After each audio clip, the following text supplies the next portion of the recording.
You know these things we see in movies where the husband dies and then family members come in my mind, it's like take with a pinch of salt. Yeah. Bruh, I've seen I'm not saying one, I'm not saying two. I've seen several cases in the last maybe 4 years. Me, I feel trust is not really about passing things down. It's ensuring that everybody is honest. I used to have this uncle. When we were growing up, we used to look up to him a lot. I mean, he was doing well to put his family together, good schools, good food, good house. But unfortunately, he died unexpectedly. He was very close to his wife, so she has his password, she has access to his bank accounts. So she walked into the bank and tell her that, I'm not able to access funds in this account, please could you help me? And then she looked at the account and he had a different name and said, Madam, but this is not your account. And she said, yes, it's my husband's account. And she asked, where is he?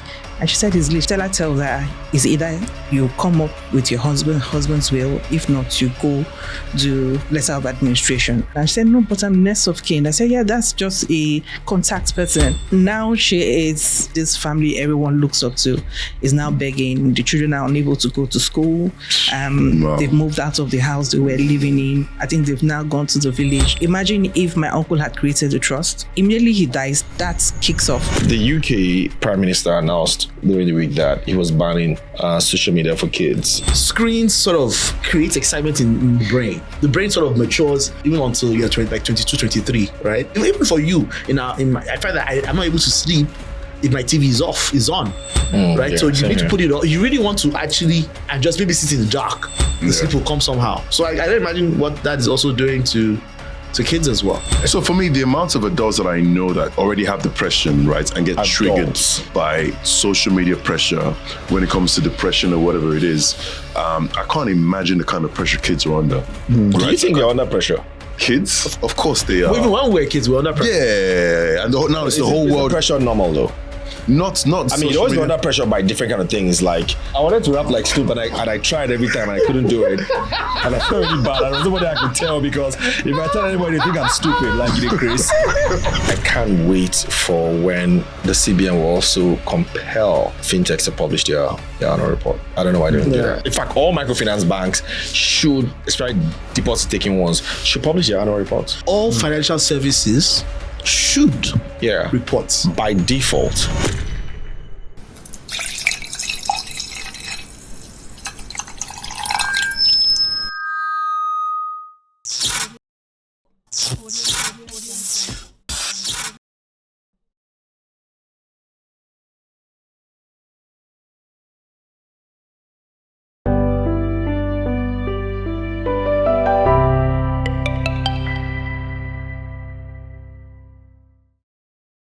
Hello everyone, welcome to Drinks and Mics, brought to you by Nairametrics. My name is Ugodre, and we do this every Friday on this YouTube channel, Nairametrics TV. 6 p.m. we go live. If you are just watching for the first time, do subscribe and hit the notification button. For those of you who have been Drinks and Mics fans and you've not subscribed to this channel yet, come on, do so, because that's how everything works. Everything sort of like works together. We're not as big as Arnold and Tunji yet, so we're trying to be like big like them. And also Tunji, comments. Arnold, Tumba too. Yeah, and do comments as well. We appreciate all your comments. I know Tunji reads all of them. Even the ones that insult me. Otumba reads all as well. Arnold doesn't really have time. So if you guys want Arnold to read, just tag him.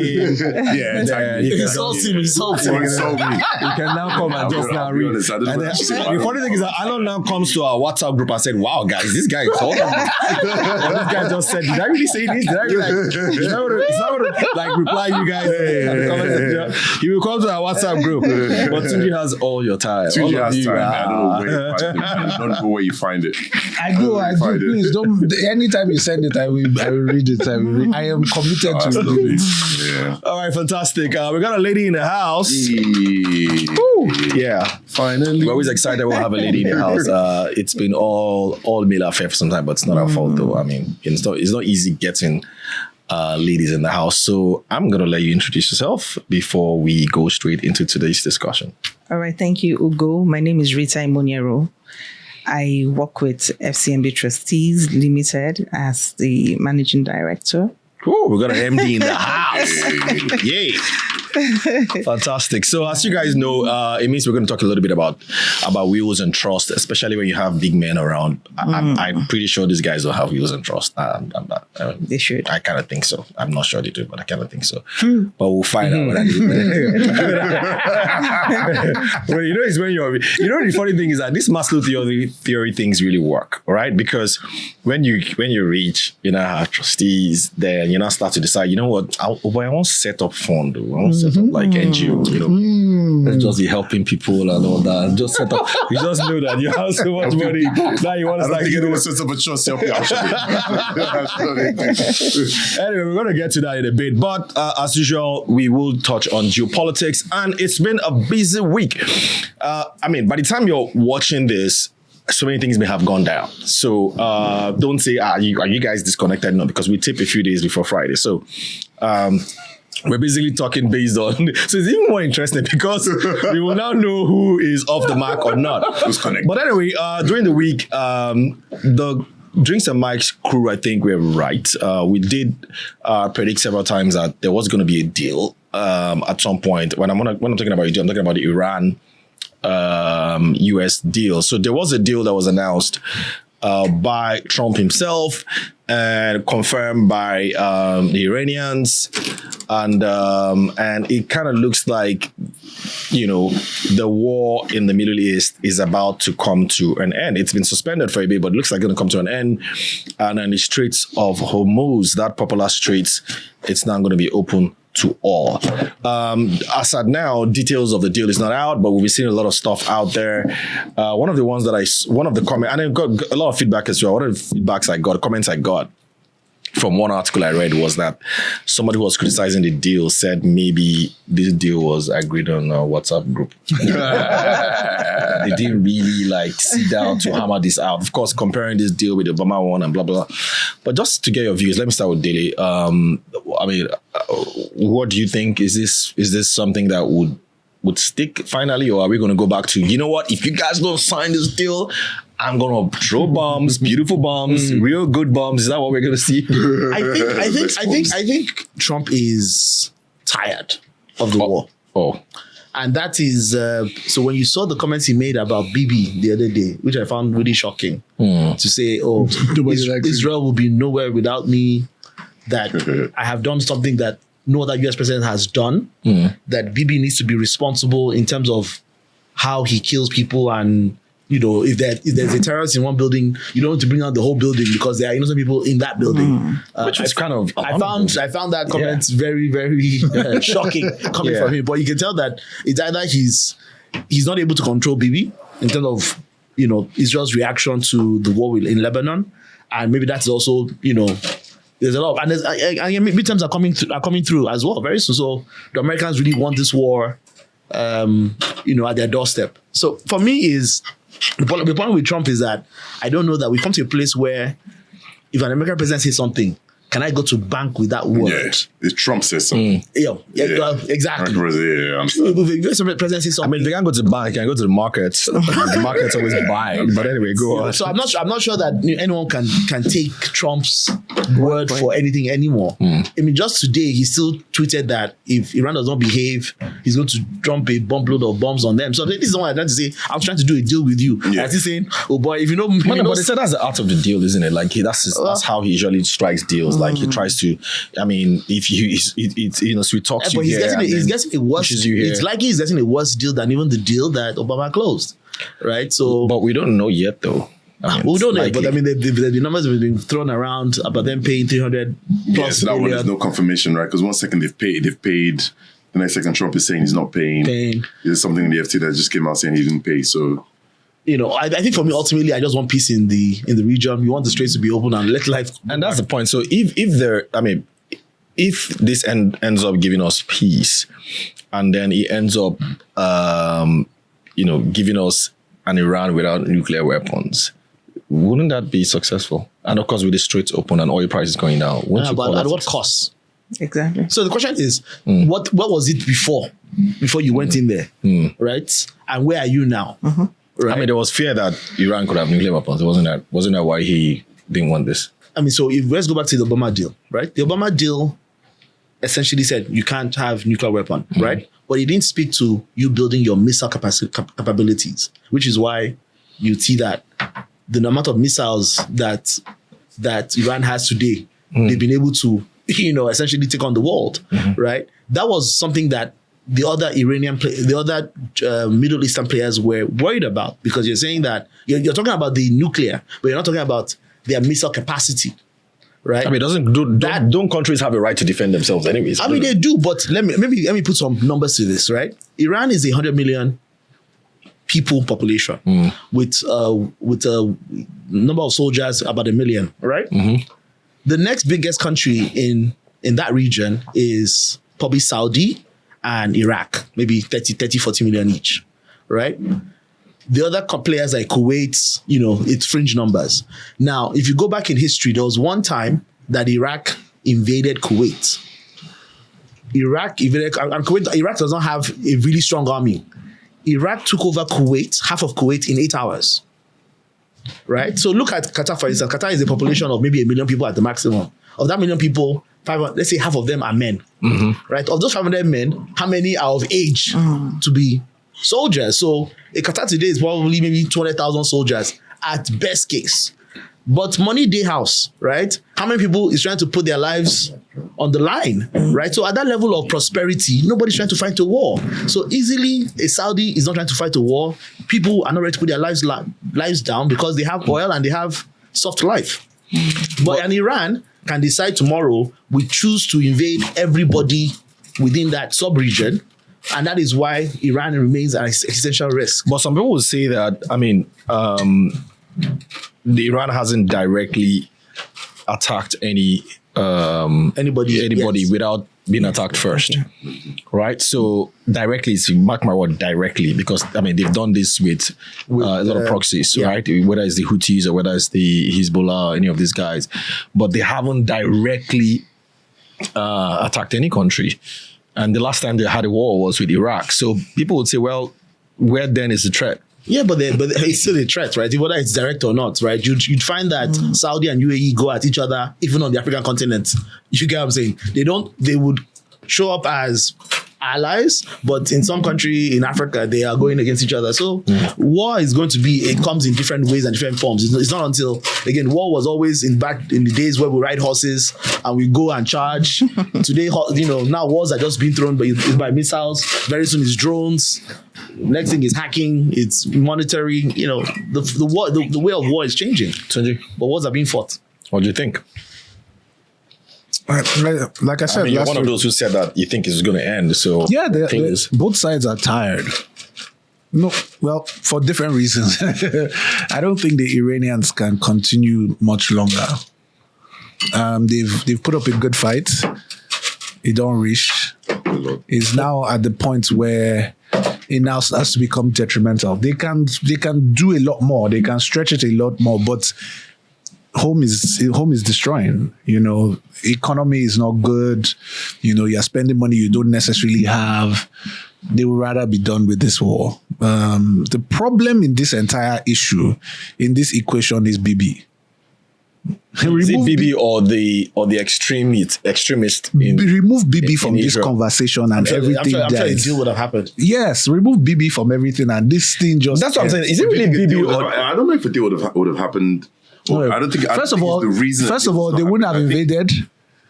They wouldn't have invaded. They wouldn't have invaded. Yeah, I agree with that. In the first place. Okay, that part. They wouldn't have invaded. And let's say if they mistakenly did.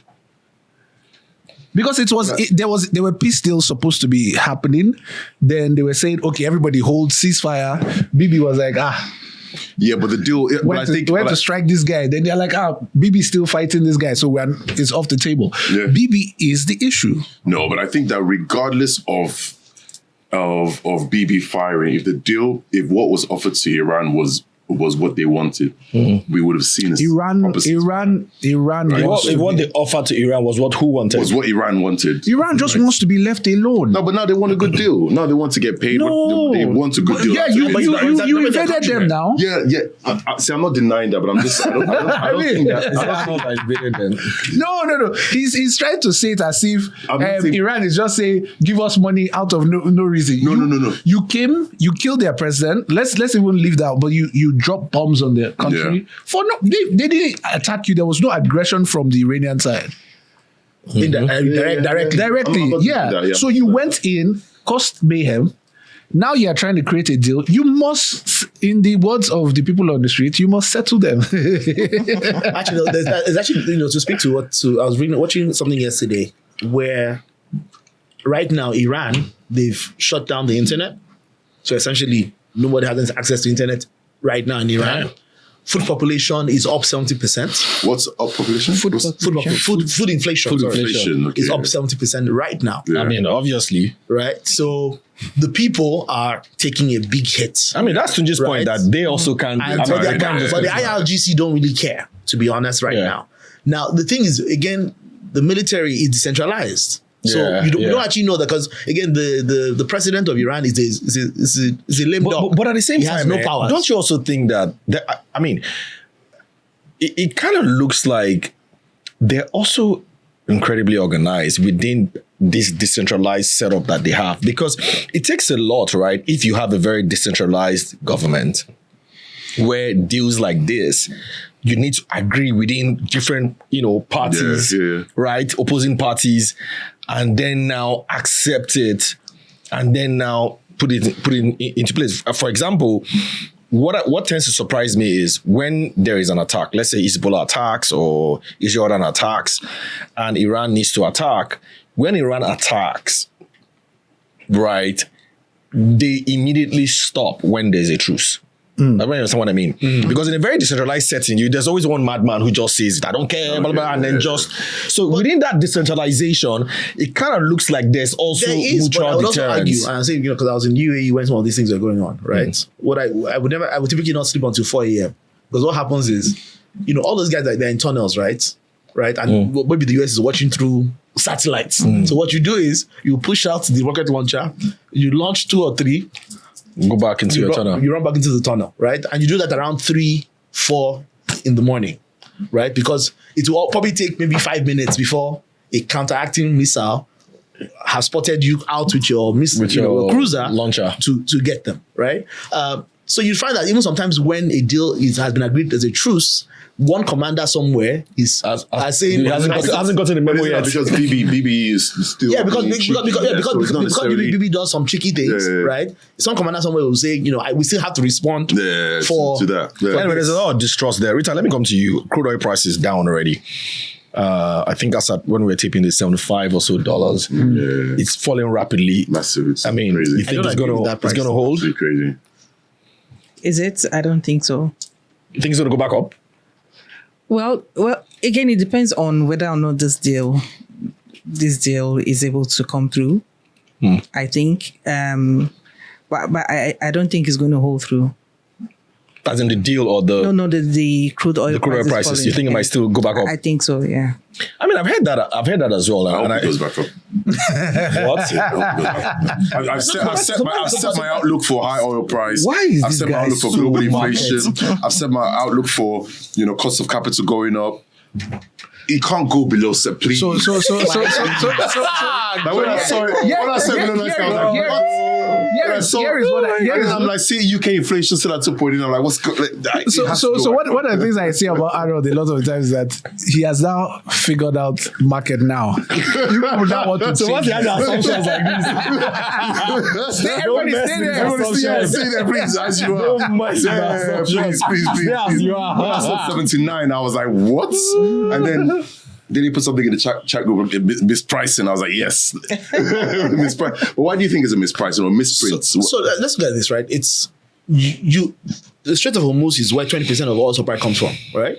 Right. I don't know that any other oil producer in the country has racked up production to cover the 20%, right? Yeah, but then you know all these other guys are saying. You know, at first we thought when the refineries and oil fields were getting blown up, we thought things would take a couple of years to get back. Now they're saying months, right? But So Qatar, for instance, now is saying the factory, the installation that was bombed, is not going to be ready in 2 years. So for them to get the gas, so you're not just in for oil, for other things. So we think this oil price you're saying is temporal, shakara. Yeah, because you also look at the demand supply dynamics, right? Yeah. How someone was doing analysis of how quickly those the oil ships, those things travel at maybe 30 kilometers per hour. So for it to go from China to it stays. So you basically line up all these petrol tankers to meet the demand that you need, right? So it's going to take time for you to correct that dislodgement. So some data, as you can see on the screen, Pentagon estimates full mine sweeping could take 6 months. Exactly. Tanker backlog volumes, I guess to your point, volume builds over 107 days must clear before normal trade. 60-day clock is conditional, of course. A breakdown in nuclear talks could send the Strait and oil back into crisis. Taco isn't dead yet. And then central bank relief, the sustained drop in crude oil is the single biggest disinflation lever for rate setters on the sideline. So it kind of looks like there I think oil is above 80. On the average. That's my. What was it before? But is it really that bad for global? Is it bad for a global economy? I think 80 is great. 80 is great. Smooth. And 80 is where most oil producers like oil to be. Yes. Right? It's just the right level of profitability, So 80 is that sweet spot. When you start going beyond 80, then that's when you start having issues around inflation and, For Nigeria, what price is good? I mean, Nigerian consumers, people who buy fuel. People now. So let's look at our cost of production, right? A Saudi is producing a barrel of oil at maybe I'm not even talking about our export. I'm talking about people who buy fuel, who rely, who are waiting for Dangote to reduce price. We want price to go down, but I'm saying is, how does that affect our fiscal? Our fiscal is important, right? So a Saudi produces a barrel of oil at maybe less than $10, right? Maybe Nigeria, our cost of barrel is 25. So if you're selling at 60, before you put in your production cost, your delta is tight. So there needs to be that sweet spot. Maybe that sweet spot is also 80 for us. Where our crude oil target, I think budget wise 75. 75, yeah. 77. At least for our budget wise, you like it to be somewhere around 80. 80 is sweet spot. I think even globally as well. I was going to say, did you guys notice that we crossed our quota for crude oil production? Have we? We've been averaging 1.5 from what I know. Yeah. What is it now? There was stories going around. There was a story last week. But I was like, what's that actually? I think 1.5. Yes. And so we crossed the 1.5. We met it actually. No, we crossed it. So it's like, which is good. I mean, but that's not our budget benchmark now. Our budget benchmark is 1.8. 1.8, including condensate. So if oil is 1.5 and condensate is usually typically 300,000-400,000, then I mean, I don't know whether that 1.5 includes condensate. I think the thing I was even thinking too, because remember when Bismarck was on the show, we talked about the economics in the Niger Delta. Evacuation. Whatever we are doing in that place is working. I don't know what the math is, but whatever we are doing has kept everybody calm. There was a bit of agitation in February, March, where I was seeing all kinds of videos where people were saying, the contract, you were seeing all kinds of videos from... No, I think people are rewarded handsomely. Yeah, so whatever the math is, we are mathing it well. The mathematicians. What was this sound called? I think evacuation something. Something evacuation. It won't be English like that, but anyway, I mean, that's it on Trump. So it looks like, I mean, what we're saying here is that it looks like crude oil prices, it's going down, might come back up. Still a lot of uncertainty around details of that deal. Until we see it, it's difficult to know. But it's welcome the fact that at least that strait is going to get open. How do you guys think of that as it affects your thoughts around Dangote refinery? And the refining margins and all the entire hula hoop around. Oil below 80 is bad for him, right? So it's not as good. Is that what you're saying? I'm just saying, how do you guys think about it, right? I in think terms of the projections for are you speaking to the offer itself? Yeah, to the offer. I mean, What do you think? What does it do to the valuation? Yeah, of the offer? valuation of the offer, or even the excitement, because obviously the refining margins have been extraordinary with the Strait of Hormuz closed. The moment that strait is open, the I mean, refining I margins- wonder how I've been in a room where is based on the margin. I think the excitement of Dangote is just the demand that is Dangote. not just that. I've been in a room where he's spoken about this, and I think that his story is less of margin, is less of pricing, and more of regional demand. So he says that he's seen a lot of demand in East Africa, in West Africa, and he feels like because of the quality of product that he has, that he can actually replace some of the European importations that you're getting. So I think that's sort of like where he sees his sweet spot is. But to your point, I mean, valuation is a different thing. I don't know whether I think it's also the fertilizer conversation has opened his eyes to a lot of things. You know, but Europe fertilizer feels, is different from the refinery. No. So the thing is replacing the importation of fertilizer into major regions in Africa. He's seen that he can capture that market. It's kind of a roadmap. He's giving a roadmap of like, if I can do this with fertilizer, what else can we do? That's what I'm saying. What else can we replace Europe with? Like I heard him, and he was very, very, very confident that I mean, that is, in fact, the private placement, like I mentioned in the last couple of episodes, it's on the back of expansion, not based on the refinery today. It's expansion. Yeah. So people that are buying into it are buying into the second refinery. The second refinery was coming future earnings, not necessarily current earnings. When is he listing fertilizer, Sha? Is the cocoa? I would. And he needs to merge it with whatever is happening in Ethiopia. Yeah, because we need to. It needs to be a regional African bloc. We cannot separate it. It must be together so that we buy here, then we can transfer, carry over, and then there should be a London listing. Let's pray. All right. So I want to sort of like rotate a little bit. Okay. We will go into discuss trust, and then we're going to come back.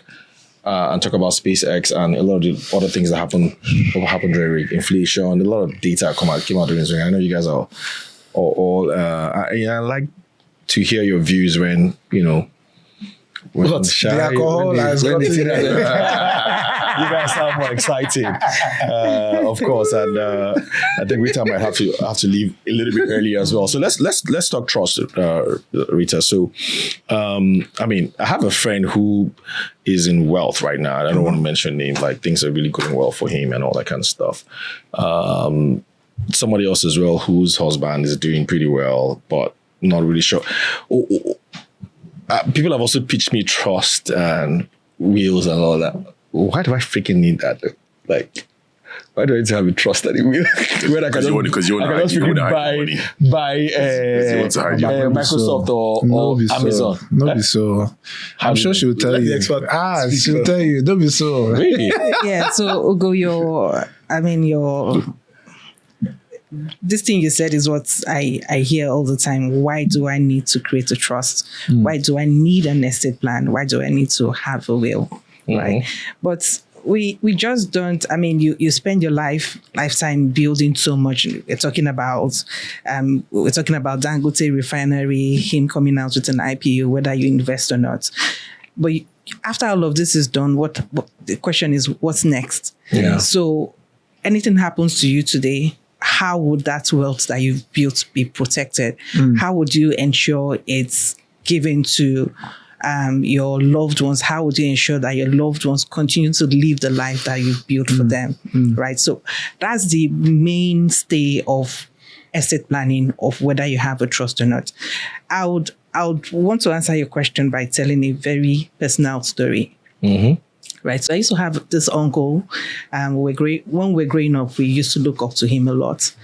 He wasn't so wealthy, but he was doing well to put, his family together, good schools, good food, good house, everything. But unfortunately, he died unexpectedly. He was on his way to work. He had a heart attack. He slumped. He died. Damn. the wife, he was very close to his wife, so she has his password, she has access to his bank accounts.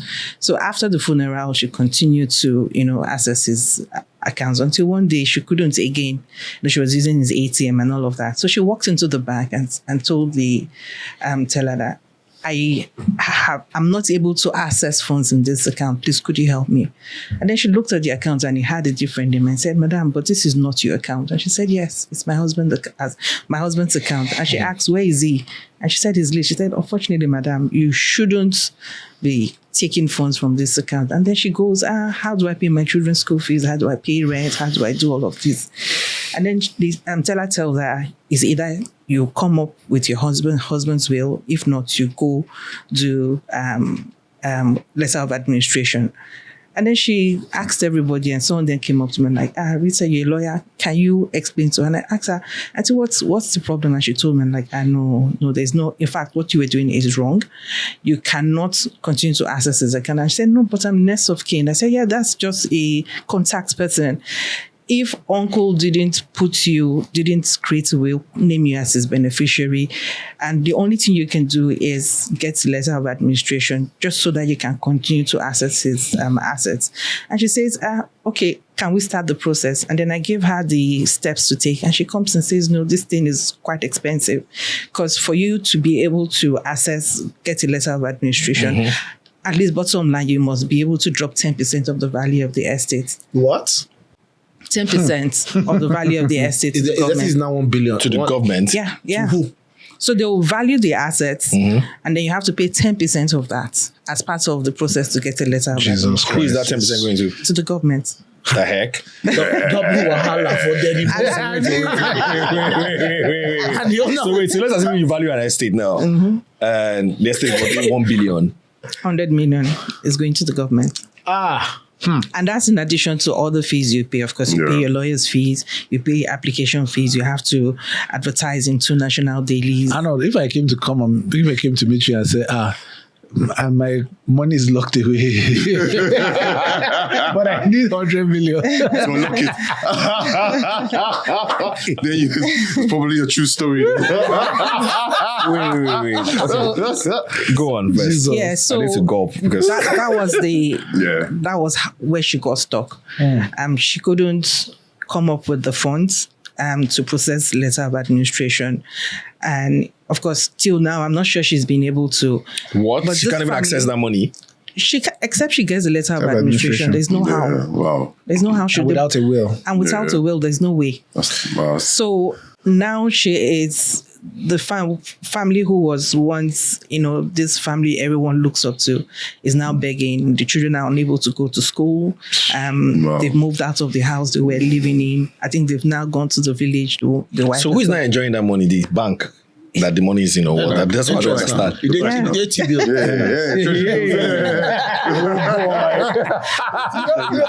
The thing I always say, I've seen these issues happen a few times in recent past, and I've been so, these things we see in movies where the husband dies and then family members come and chase the woman out. I always used to, in my mind, I used to take with a pinch of salt. Yeah.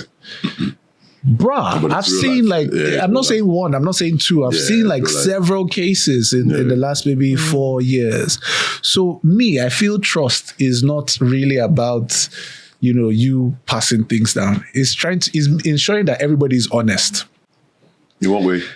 Because I actually think you are my brother. Yeah.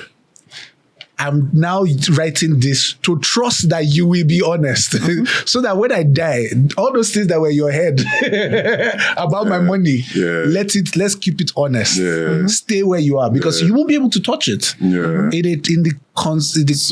The system of a trust is basically me as the person who is setting up the trust, and then I have beneficiaries who are quote unquote board members in a company, Sugar. Yeah. So me dying doesn't mean the company ends. It just means that there's a mandate and the trustees make sure the mandate happens. And it's not like any one of us owns the property. It belongs to the entity that we all belong to. So that's what it belongs to the trust. Yeah. So how does the will prevent that thing that happened to that lady from happening? So and the trust. Okay, so I'll try to break them down, the will and the trust. Maybe I should even start from the trust.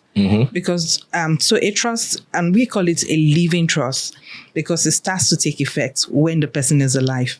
The person who creates this trust, we call the person a settlor.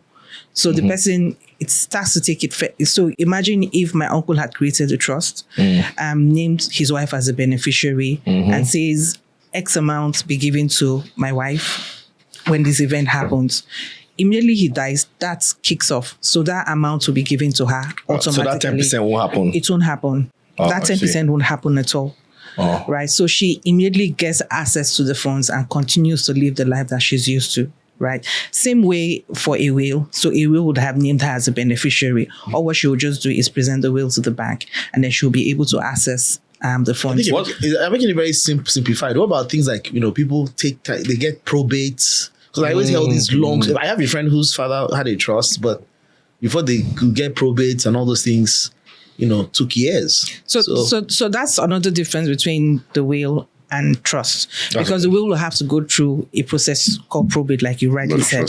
Yeah. So the first step the person would do is create the will. So you write your will, you go lodge it at the probate registry. And that's the first step. The second step will then be when the person dies. The family will now have to go through a process we call the probate, pay applications fee to the court, go through another process to get the will out and read. And it's at that stage then it becomes a public document, right? Is that process cheap? It's not cheap. It's the same process as getting a letter of administration, because you still have to pay a value of the estate. So in my mind, and this is me speaking personally, I think a trust works better than a will. Far better. Right. Yeah, because and also with a trust you can get you can get an asset manager to manage your trust for you on your behalf. No, but that's what you do. I mean, really, literally, it's what you do. So how much do you pay the asset manager? No, so the trust pays asset manager management fees. Right. On your AUM? On your AUM. So it's literally a fund. That trust fee. Yeah, so it's literally a fund. It could work that way. I'm trying to say what is the cost? So we're saying that what is that cost if you analyze it or over a period of time? Essentially, it's not going to be up to 10% of the value. So imagine if the asset is $1 billion naira. Of course, you have to pay trustee fees and you have to pay them annually as long as the trust exists, right? But unlike the will, once the assets are with the trust, they would also professionally manage it. So it also yields return to the trust, right? So you can even decide that is the interest that has accrued on the assets that the trustee owns that should then be distributed to your beneficiaries, while the principal will still be protected for as long as you want the trust to remain. And then in the will, you have to continue to update your will. But with the trust, you can just amend it. You can just your trust buys the So there's even another thing about will your property to someone. The person that is receiving that property still pays tax. It's inheritance tax. Inheritance tax on top of it. But in a trust, the thing doesn't really move from you to the person. It still belongs to the trust. It still belongs to the trust. So again, I'm starting to spiral, so I'm going to think you should be. You think I will.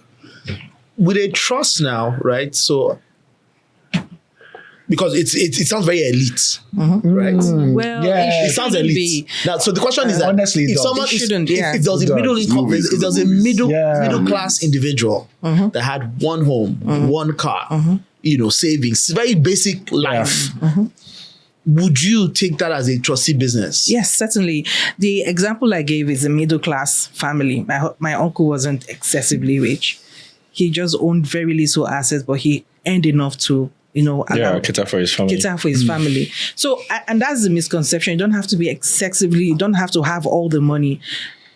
Let me even shock you. If you're working and you have an RSA account, that can even just be the subject of a will.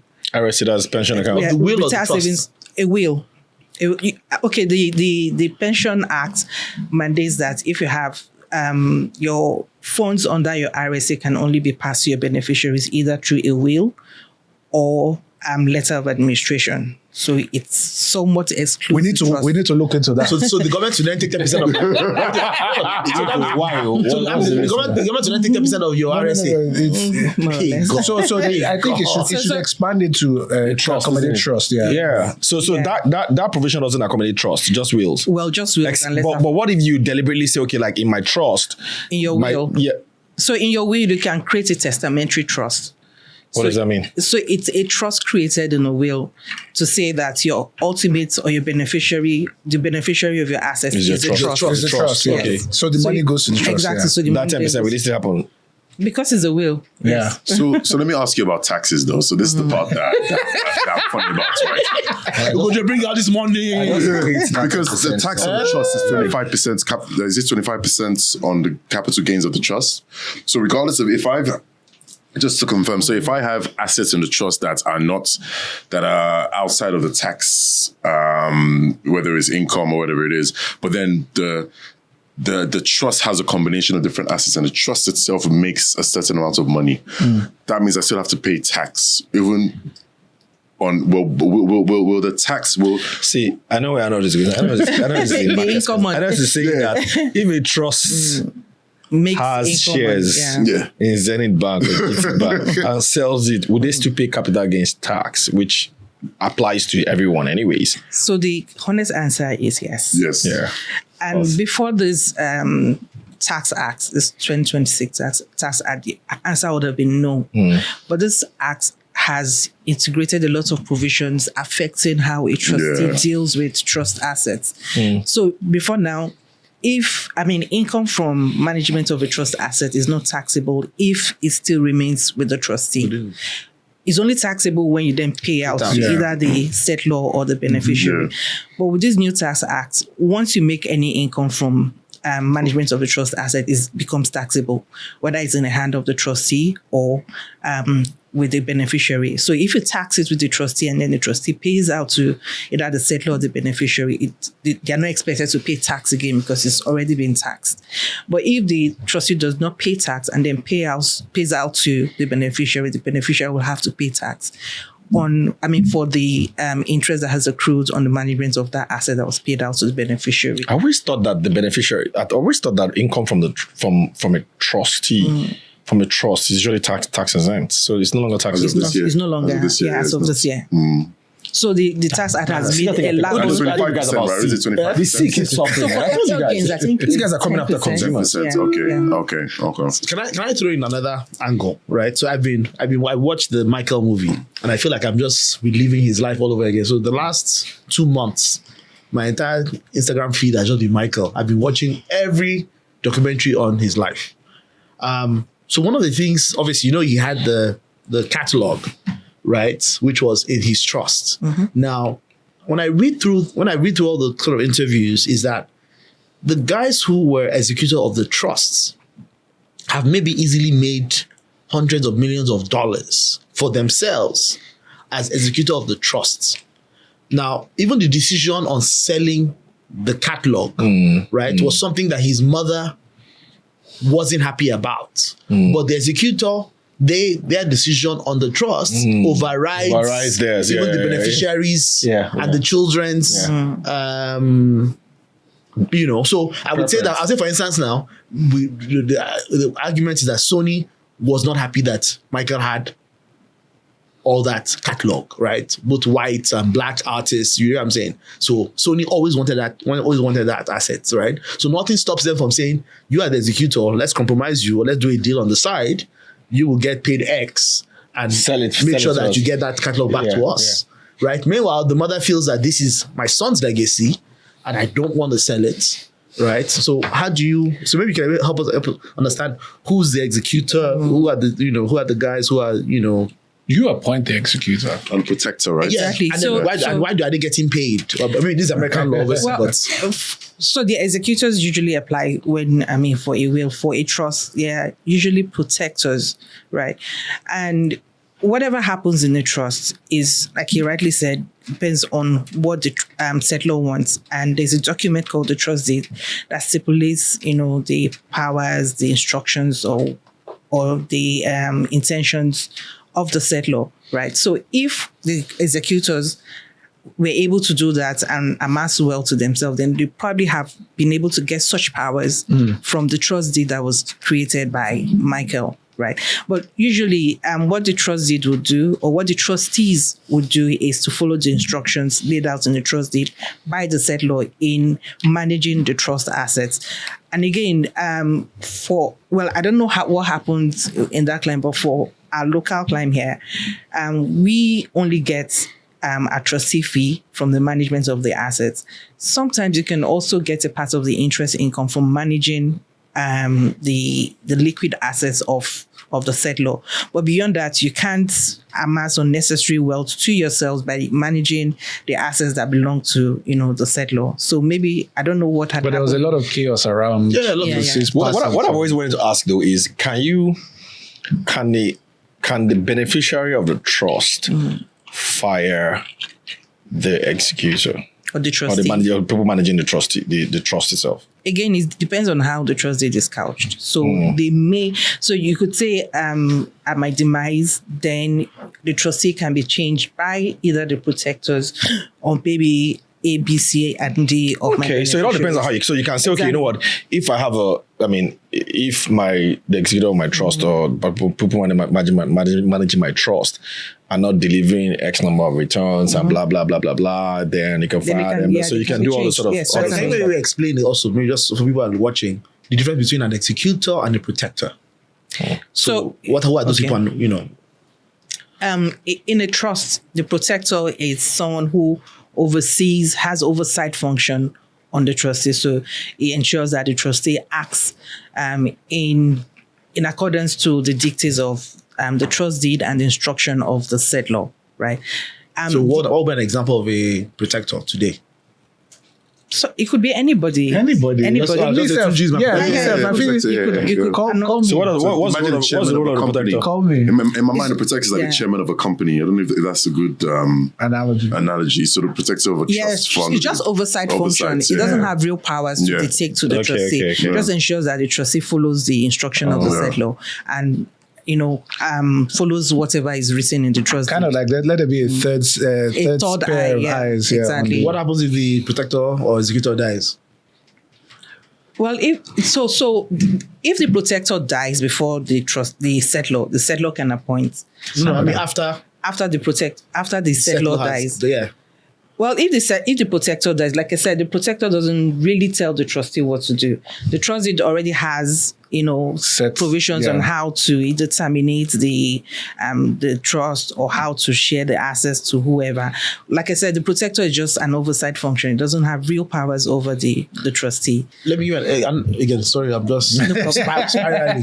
So you have a man who's died and has assets, and he in his deed, in his will or whatever, he's saying these houses must never be sold.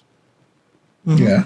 Right? And I'm saying that, a house that you built in 1980 will not be the same house in 2025, right? So one of the things that will be for us to optimize that portfolio, you want to pull down that house, whatever the case is, or let's sell it and move from Surulere to Ikoyi or whatever the case is, right?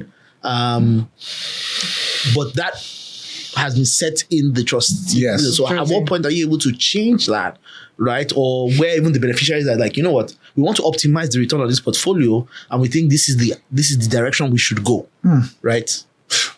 Well, once it's in the trust deed for the trustee not to sell, then the trustee cannot sell. So can the trust also expire?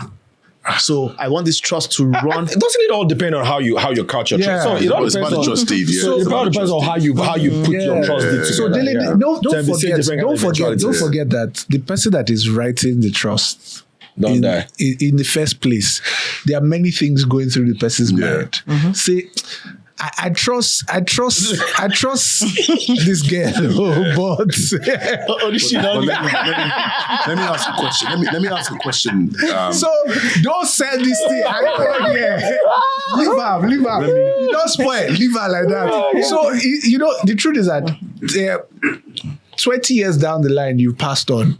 They might now find that there's gold under it, but that realization is a different conversation to 10 years down the line, this person has become a massive drunkard or he's into drugs and now wants to sell it. Exactly. It is two extremes. That can happen. That can really happen. But your own is that worst case scenario, I shall want these people to have, let this standard not fall below this level. Yeah. Right?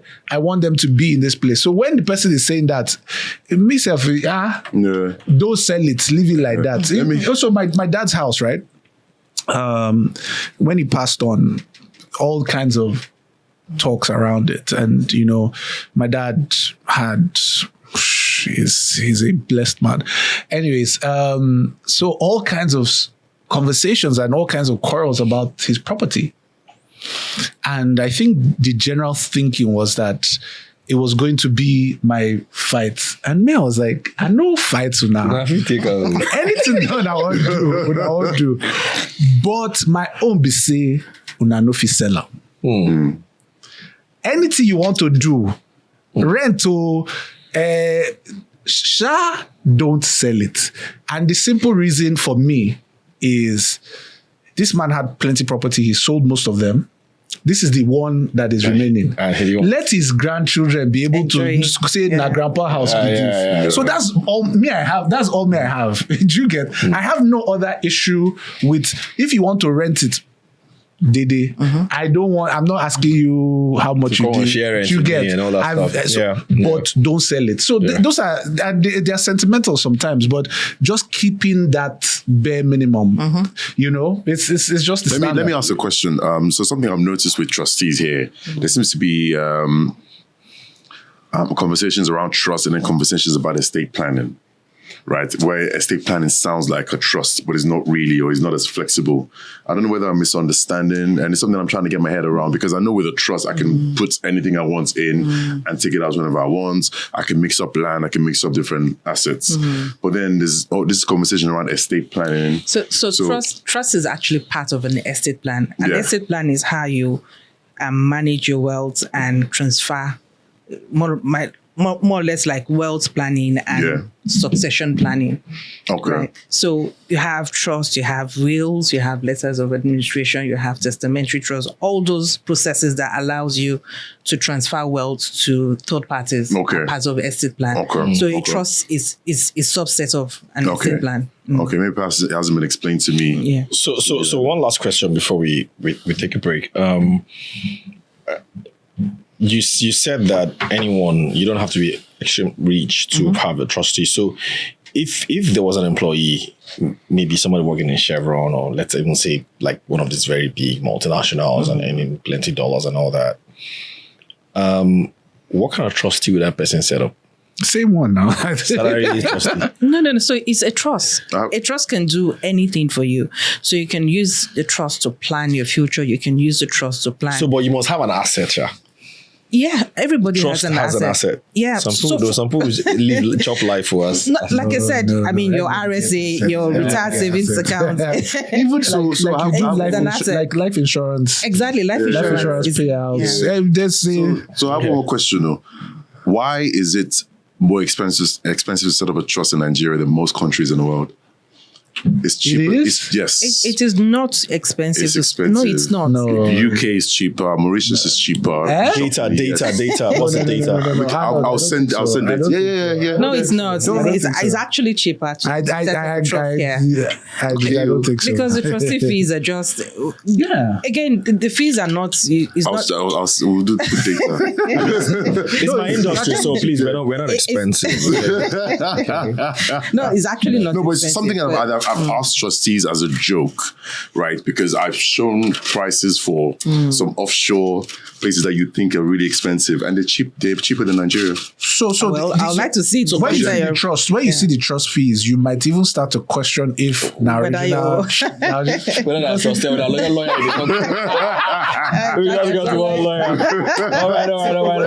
So can the trust, based on the rules of Nigeria, can you put international assets?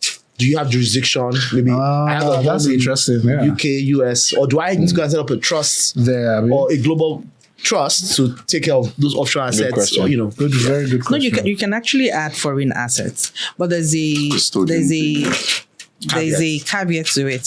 Thank you. Because those assets are based in jurisdictions out of Nigeria, certain rules may apply that don't apply here in Nigeria. So what we usually do is get advisors in those jurisdictions that will properly advise on the treatment of those assets under a trust, particularly the tax treatment. Say in the UK, for example, where their tax laws are a bit. So you want to know exactly. You want to know how those assets will be treated under a Nigerian trust. So usually we get advisors in those locations where those assets are based, just to properly advise on how to accommodate those assets on the trust. But yes, you can. The bottom line is that whether you're alive, whether you're dead, wahala day. So you have to just package all the time. I'm sure you guys probably have a lot of questions. Go in the comment section. Just drop your questions. I'm pretty sure Rita and her team are going to respond to So the fantastic thing about it is that I do a video every Monday, and I talked about trust a while ago, and I somebody had sent me a DM, but I didn't see it, and the person was asking which trustee should he go to, and honestly, I didn't know FCMB had one. Very available. Yeah, but I directed him to the ones I knew, but it's just to show you that there's an appetite for it. Yeah, there is. Yeah. There is. I think one of the things that again, this accessibility of, again, just demystifying that this is available to everybody, right? I remember when I was in Standard Bank, when I was still there, we had this. They call it like a will. It's a very simple will. I think they also have a trustee business. They have a trustee business, but there's a simple will, like 5K a year, where, okay, in case anything happens, my beneficiaries can have access to my bank account, my RSA. So that's basic. So if you don't have a big portfolio, a big asset base, that simple will at 5K a year can just solve a lot of problems. Can solve a little access to the bank accounts, RSA and stuff, right? Again. Yeah. I mean, all right. Last comments from you before we. I was going to say, at the FCMB Trustees, we're very willing and able to set up a trust if you want to. And like I said, you've built all the assets or the wealth you want to, but how do you protect these assets? How does your beneficiary have access to these assets when you're gone? You don't want to have just keep money in the bank for the banks or for the government to take control of it. You should have a loved one, have access to those funds in the bank, just so that they can continue and maintain the lifestyle that they're used to. So please, we're more than all right. Thank you so much. Thank you, Rita, for being on Drinks and Mike. I know you got to go. You're a busy person. Of course, you guys on the comment section, you have questions. You can continue that. This is an interesting topic. I think I might have to do a coffee table on this very soon, so we can just have an hour and just discuss trustees and all that stuff. All right, guys, we'll be right back. Don't go anywhere. We'll be right back. In fact, there's nowhere to go to. It's just second. That's it.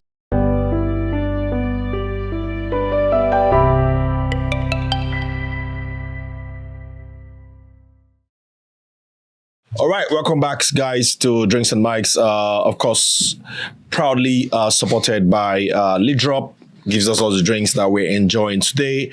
And of course, Mandilas for all their support. Mandilas, you can get your brand new air conditioners. You can also get brand new cars. If you need a car plug, brand new, just get to us on Drinks and Mics, and we can sort that out for you. Check out the Jet Tour. Yeah, check out the Jet. That's also Mandilas. Yeah. You see, I'm sure you see a lot of Jet Tour cars around your area. You can get good deals on Mandela. So let us know if that is something that you're interested in, and we can. Dear Mandelas, it will look nice with me. Have you seen me drive motor before? All right, and of course we can't forget Swan Water for the clean water that we enjoy here on Drinks and Mics as well. All right, guys. Just as we were taking a short break, news in the wires. Kevin Walsh, very first decision for the US Fed was to keep rates on hold. Isn't that a safe bet? Were you guys expecting anything else? No. I don't think anyone was really expecting anything else. I think for me it was okay. I definitely wasn't. I expected him to leave as is, but for me it's the rhetoric, right? So if he, I haven't read the speech, but if he sounds like he is discounting inflation, especially if he uses his lower oil price, then my guess is he's trying to do Trump's work of making everyone think everything is okay, and then he's going to cut to the next meeting. But if he's still adamant on inflation and that easing bias is not there, then I'm expecting a hike, maybe 25 basis points by March next year. So for me, him leaving it unchanged is expected. So the FT headline was Federal Reserve drops bias for rate cuts as Kevin Walsh era begins. Drops bias. Yeah. That's his bias. So the Federal Reserve has dropped its bias towards lowering borrowing costs in the US Central Bank's first meeting chaired by Kevin Walsh as policymakers contend with price rises fueled by the Iran war. So this kind of speaks to what we were talking about earlier. So it looks like, I think the reality to Trump is that you got to stop this war if you want a lot of the niceties that he wants to happen, which is your point earlier. Yeah, like, if you just look at just gas alone, right? I mean, if you go and buy $500 worth of grocery, you probably just leave with like 2 bags today in the US, right? So things are tough, are very tough. Right? Yeah. And then obviously, if you look at what is happening with other central banks across Europe, even to Japan, everybody's hiking. So I don't expect Walsh his first day on the job, first meeting. You don't want to just do anything crazy. You want to maybe settle into the job and decide what your direction would be, right? So I guess and it kind of looks like being neutral is the direction here is that, from what I'm reading here is, apart from the fact that we're holding rates, we are not giving you the body language that we intend to cut rates down the line. Exactly. That's what it sounds like. And that's exactly what I was saying. So everyone's listening to more how he sounds, right? And I think for me, the whole world is hiking, right? Japan hikes. Man, but it's not good for us now. Hikes. What don't you do? You want to rewrite the inflation? I'm just saying, it's just good for us. I think I'm being selfish here. Is it good for us in Nigeria? Like, no, it's not. No, it's not good for emerging market, because obviously if interest rates go up, people would rather just stay in safe US assets, right? Yeah, dollar gets stronger as well. Or you might see money move from EM back to the US. While I think he might not cut rates, I think he'll be reluctant to hike. Yeah. He'll be strongly reluctant to hike. I think we sometimes are too optimistic about the good nature of people. He couldn't have gotten into that office without some buy-in of his boss. Yeah, but the issue is if the rest of your competitors, right, if you're looking at what the rest of the world is doing, where they're hiking, then it affects the composition. Which is why I say that he might not cut, because obviously the data is too strong against cutting, but there will be a reluctance to hike. So him holding rates is what I expected him to do. Yeah. This is a case of my boss wants us to go in this direction, but it is too difficult to go in that direction, right? Yeah. So while I'm looking in this direction, I'm definitely not going with you guys. No. So his speech didn't generally speak towards hiking either. Mm-hmm. The price guys will. He didn't speak to hiking either. So we're probably going to see stable rates for when is the next FOMC meeting, anyways? I don't know, but it sounds like that's what everybody's hiking. So wouldn't that be strange that America is not hiking if, for example, the global economic community heats up? If the Strait of Hormuz gets open, right? But we're the ones that just sit here now. Oil price might go down. So oil price goes from it's been north. You can play the dynamic, right? Oil price is north of 100, right? Now oil is at 80, right? So you might make an argument that the impact of inflation is not as adverse as it was at the time. Yeah, but that still doesn't say you cut though. Yeah, that's what I'm saying. Yeah, exactly. So you spin it. It's all about spinning, right? This thing is all about spinning, right? I don't think you can spin it, but I think the middle ground is to just hold rates. Yeah, but for how long? You need to have a direction. Hold rates and look for something to be able to stimulate the economy. Yeah, well, I suspect that there will be a QE light of sorts. Another QE? Do they even have the money for that? I think they will. So it might not happen the way QE happened. but something must happen to stimulate the economy. Yeah, I mean, there's always different ways to do it. So, Something must happen. It might not be directly just pumping money. I don't know. Maybe buying private credits. Like they did one where they bought corporate debts, right? They'll find a way around it. But there needs to be some stimulus from somewhere that will, and the job numbers are not bad. What other stimulus trumps, no pun intended, rate cuts? I mean, rate cuts is the stimulus. Yeah, but with inflation, you cannot ignore inflation and cut rates. There's no economist that would do that. There's no. Okay. Why is First of all, why is doing like this? Why are you laughing? First of all, are you saying there's an economist that that would First that of in all, some country that you know? First of all, Murphy is not an economist. So Who was talking about Murphy here? I don't know where you're going to with that laugh, because that laugh just sinister. Anyways, I don't think there's any economist that will look at inflation right. So inflation is not just high; inflation is rising. Mm-hmm. Right? If it was stable, you can still have an argument around it. But inflation is rising. But the reverse is also that the job numbers are not particularly bad. Yeah. So you can look at it from that perspective. But you know what? These job numbers, I can't lie to you, but You don't just believe them, Sha. no, because you have to feel the pulse of the country, right? Yeah. So I've spoken to 2 alumni networks, right? And all I hear within, my network, right, or at least 2 different schooling network, is that there are a lot of people who spent thousands of dollars doing MBAs that have lost their job and are just not able to lock in a new job. Right? This is just facts on the ground. Yeah. It's just tough for people to keep their jobs, or they lose their jobs, can't find the next place to land. And these are people that are high earners, and and this is the trend in the US, right? So when you say these job numbers, what's the quality of the kind of jobs being created, right? I don't know. Well, and again, that's what I'm saying. I don't even know that the data that is coming out of the US now maybe is similar to what we get from NBS. I will not take that from you. Anyway, guys, let's move on. Another thing that happened during the week that we sort of knew would happen and we talked about last week was SpaceX. So I know we have a lot of Elon Musk, haters here. Where are they? I'm not one of them, Shao. I'm just trying to be very clear. Dele, are you? I'm not a fan. I'm not a hater. I'm not a fan. Yeah, I mean, I'm But saying as here when we're talking about the difference between him and Bezos. Yeah, I brought. Remember that? Yeah. Did you see the tweet about his tweet about SpaceX could be valued at so in Right now, it's more valued than has more of a higher valuation than Amazon. Amazon, right? So My point exactly. So this guy has the capabilities, probably better than anyone we've seen in history, to sell a dream. Yeah. And a lot of his dreams maybe have not completely turned out. I like the way you sort of coined it. So it looks like the valuation these days. It's an art and It's showmanship. It's showmanship.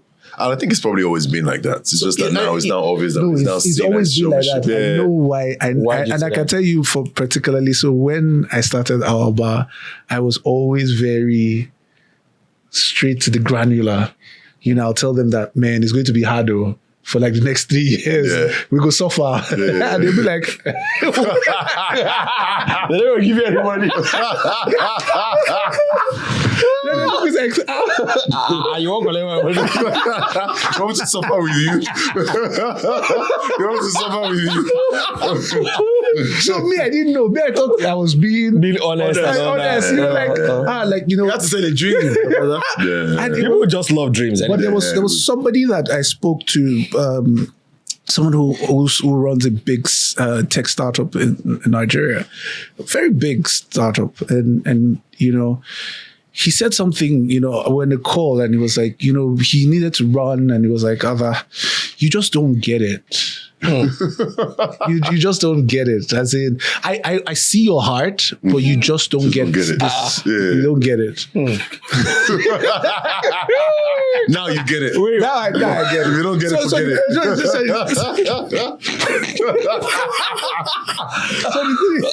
The thing is this: I can't do it any other way than the way I did it. I do not have the capabilities to do what Elon Musk does by selling that dream. I don't know how to do it. I mean, like, you gotta just respect how he talks. Like, like I was watching him, and when they rang that bell, and when he was with the team, was like, man, we're gonna go to Mars, we're gonna explore the world. Like, even you want to be in Mars. So what happens? So I have a brother. Now imagine me saying that we need to go to Mars. I have a brother-in-law. Elon Musk and just put me there and say we need to go to Mars. It's gonna be tough for the next 3 years. We're gonna grind. People might die. About 80% of you won't make it. But some of you may as well. So I have a brother-in-law that fascinates about living in the moon. Yeah. That, that's for him, that would be a life ambition. Yeah. I don't get it, bro. What is wrong with oxygen? You get what I'm saying? You want to live in metal boxes somewhere in the moon and just be floating and all that. People have. I honestly don't get it, right? But you see, Elon Musk he's perfected the art where you actually have Jamie Dimon on the road speaking to clients, selling to clients, and selling SpaceX. They're on the right? book. You get to a meeting, and then you have the hostesses who are at the lobby wearing actual space outfits. Yeah. So it's a marketing thing, right? It is. They've sold that dream, and the dream was. My worry is what happens if a Democrat comes into power in 2028. Do you think they have the lever to unravel it? Can they contend with that economy? Like to have a market that unravels in front of them? Yeah, no. I think plus, I think the stock market. I think you were the one that shared. You were the one that shared how pension funds are also being roped into the new IPOs. Everybody is in it. So who wants to unravel that? That's people's pensions, man. That's people's money. Yeah, to the moon. Because literally, once it gets on the NASDAQ and the S&P, 401ks are going in there. Whether or not, and he reserved 30% for retail clients as well. Right, so he's also pushing it towards. He's sending it to the whole market. So what happens? So a lot of the guys who are Sequoia and all the guys who are locked in and all the big shareholders, they've locked in for what? They've locked in. So I think 3 shareholders are locked in for 1 year, 5 days. The other Sequoias and the other sort of venture guys, they get unlocks over periods of time. So if the stock goes up 30%, you can unlock 7%. If the stock goes, so there's going to be an unlock. So we will see how the stock plays out in the next few months as those big holders start unlocking liquidity and then and see how I think we can't bet against the guy. To be honest, I don't think you can bet against him. I wouldn't. So it's track record, right? Particularly so of all the assets he's had, I think one of the most remarkable was X. Remarkable. So when he took over X, for all the great things X was, they were having struggles trying to monetize, trying to grow revenue, and maybe he's broken it, or maybe he's just made it what it was originally supposed to be, but it's now turned the corner, and it's now making money, and that is just in your face. There's no we all saw it happen. We all saw X at the point where it was struggling to make money. Now we see it generating money, and all of us are even paying for verification. But it's still not generating enough money to justify. So let me even think about it this way. All right, is Elon has a cult of followers, and that cult have also made money, right? So some people bought into Tesla and have made multiples. There was a billionaire who had maybe made 10 to 15 US on just holding Tesla stock, right? Nothing stops him to say, you know what, this guy made me X amount of money. I will take $1 billion of that 10. Yeah, I'm putting it putting this one, right? Because I know that this guy, he made me this one. So it's in everybody's interest in that Elon Musk cult to ensure that this party never stops. So maybe the music never stops. Even if not me, so is it a Ponzi then? It's not a Ponzi, but I think it's more like it's not a Ponzi, enlightened self-interest. But it feels like the market is based on vibes and inshallah now. So the world as we know it, where we're talking about fundamentals and what makes sense and what's I think that world is changing. And for this guy to make what Warren Buffett made in his lifetime in a day, it's just surreal. Yeah. But the thing is, that's money he would never spend in his life. It's money he would never touch. I mean, it's not like Warren Buffett has touched his own too. I don't get. But I think it's so. At the end of the day, it's not valuation. The thing is, we also need to agree that world, it may come back around where valuations, that world looks like it's gone, bro. It just doesn't feel like it's going to come back. Yeah, so I think it's about capital flows. But listen, actually, when I start hearing things like that, I think it's about to come back. No, but like the thing is, you just look at it, right? We were on the sidelines for things like Bitcoin. It came out. NFTs, but remember NFTs corrected? Chill. We saw these with NFTs, right? Bitcoin, $500, 700, 1,000, 2,000, came back to 1,000, went up to 10,000. It's never going to cross 20. It's never going to cross 30. Yeah, we know that story. Went all the way over 100. But the point is that, the underlining stories behind a lot of all these exotic assets or ideas haven't really paid off.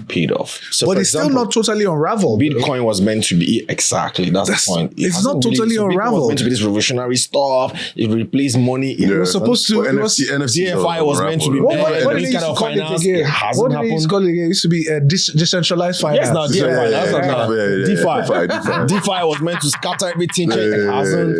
It was supposed to break the government. Blockchain was meant to be like register and all that. It hasn't happened. Then NFTs was everyone was doing an then the metaverse, man. Snoop Dogg has bought land online. So the metaverse still exists. So that's the thing. So just the same way the internet craze was in the 90s. Mark shut it down. These things do happen. You shut it down, Mark. Cool. Mark shut his own down. Wrote off the entire stuff. Metaverse is done? Yeah. No. Mark, people were buying land on the metaverse. Mark Zuckerberg has written up. I think was it around $80 billion there about that, right? I don't know. I don't know. I didn't follow that story. Wrote it off completely. I didn't follow that story. I basically renamed Facebook Meta because of this. Yeah. Anyway, so that's that. So let's just move on. It still exists in some something form, else that happened during the week on international front before we end. We faced local was the UK Prime Minister announced during the week that he was banning social media for kids under the age of, was it 16 or thereabouts? 16. Yeah. I really don't understand what there's been a lot of back and forth. I don't understand different comments. A lot typical Nigerians. God bless you. This so and I've been comments like yes, it's good. Why though? So like.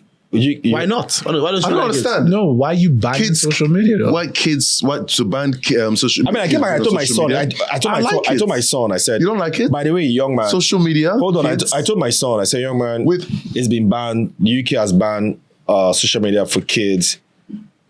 And he's like, "Which kids?" I said, "You." I said, but I'm not in the UK. I said, "I don't care. Who be kids? You're here because it's a social issue." It's like, why? I said, no more TikTok. What? Yeah, why? Because it's a social issues. So how do you explain this to a kid though? So for me, the amount of adults that I know that already have depression, right, and get triggered. Adults. The amount of adults that I know, right, that get triggered by social media pressure when it comes to depression or whatever it is. I can't imagine the kind of pressure kids are under. Right? Do you think they're under pressure? Kids? I didn't tell you they're under pressure. Of course they are. Of course they are. Well, even when we were kids, we were under pressure. Yeah. And now it's the whole world. Is pressure normal though? Not. I mean, you always go under pressure by different kind of things. Like, I mean, as a kid, I remember one of my. No, but then it opens up things like blackmail, kids that are getting blackmailed on social media to do certain things. Yeah, bro. I wanted to rap like Snoop, and I tried every time, and I couldn't do it. And I felt really bad. I was nobody I could tell because if I tell anybody, they think I'm stupid, like you did, Chris. Because I wanted to rap like Snoop. Why are you picturing it? Why do you have to picture that? 1, 2, 3. See, this is the part Snoop Dogg. Just got off. I'm talking about something very serious here. He's just me in my youth. I was a very good rapper. What was your career? You should have followed it now. Yeah. A lot of Keen and all that. And drawing It was the that green of his time. Sorry. Yeah, that was way before that green. But on a more serious note,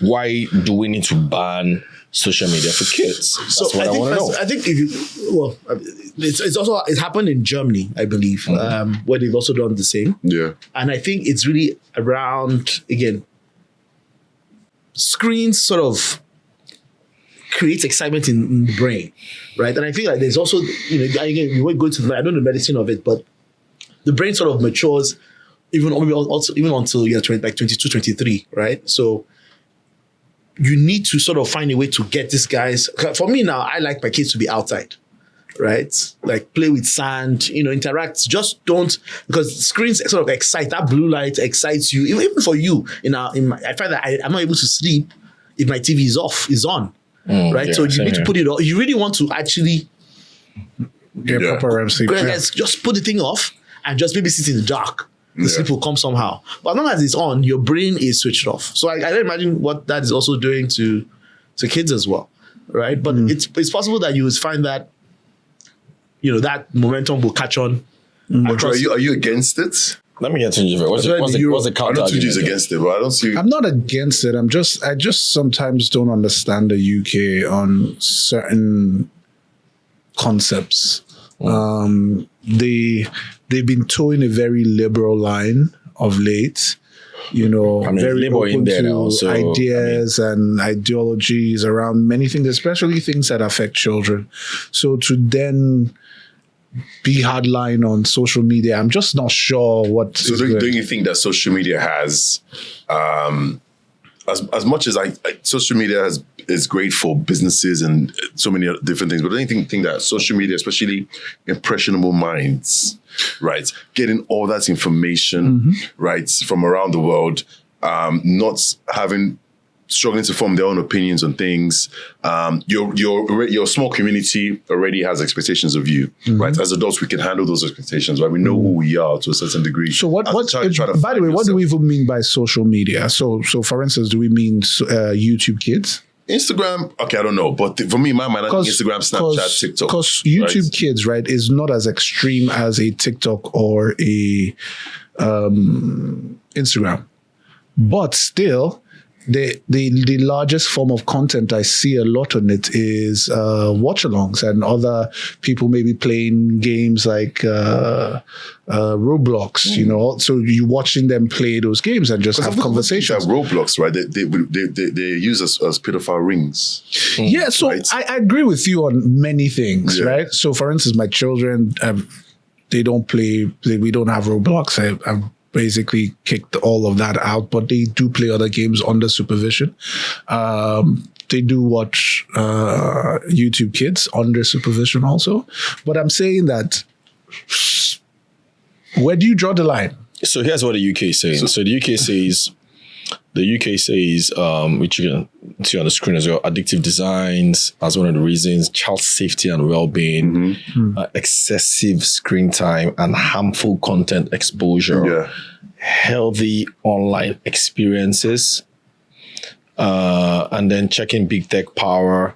And then big tech power. What does that mean? Big tech power. Big tech. Okay. That one is international precedents, which other countries have done as well, and then closing AI chatbot loopholes. So it kind of sounds to me like governments have realized parents also don't have what it takes to control it. Yeah. I think that's the bigger part. I think that's the bigger part. It's the fact that, and unfortunately, a lot of parents do not, even the tech-savvy parents are struggling to catch up with trends of their children, which of course is a normal thing. To be honest, you really can't. So for example, I approve a lot of the apps that my son downloads on his phone.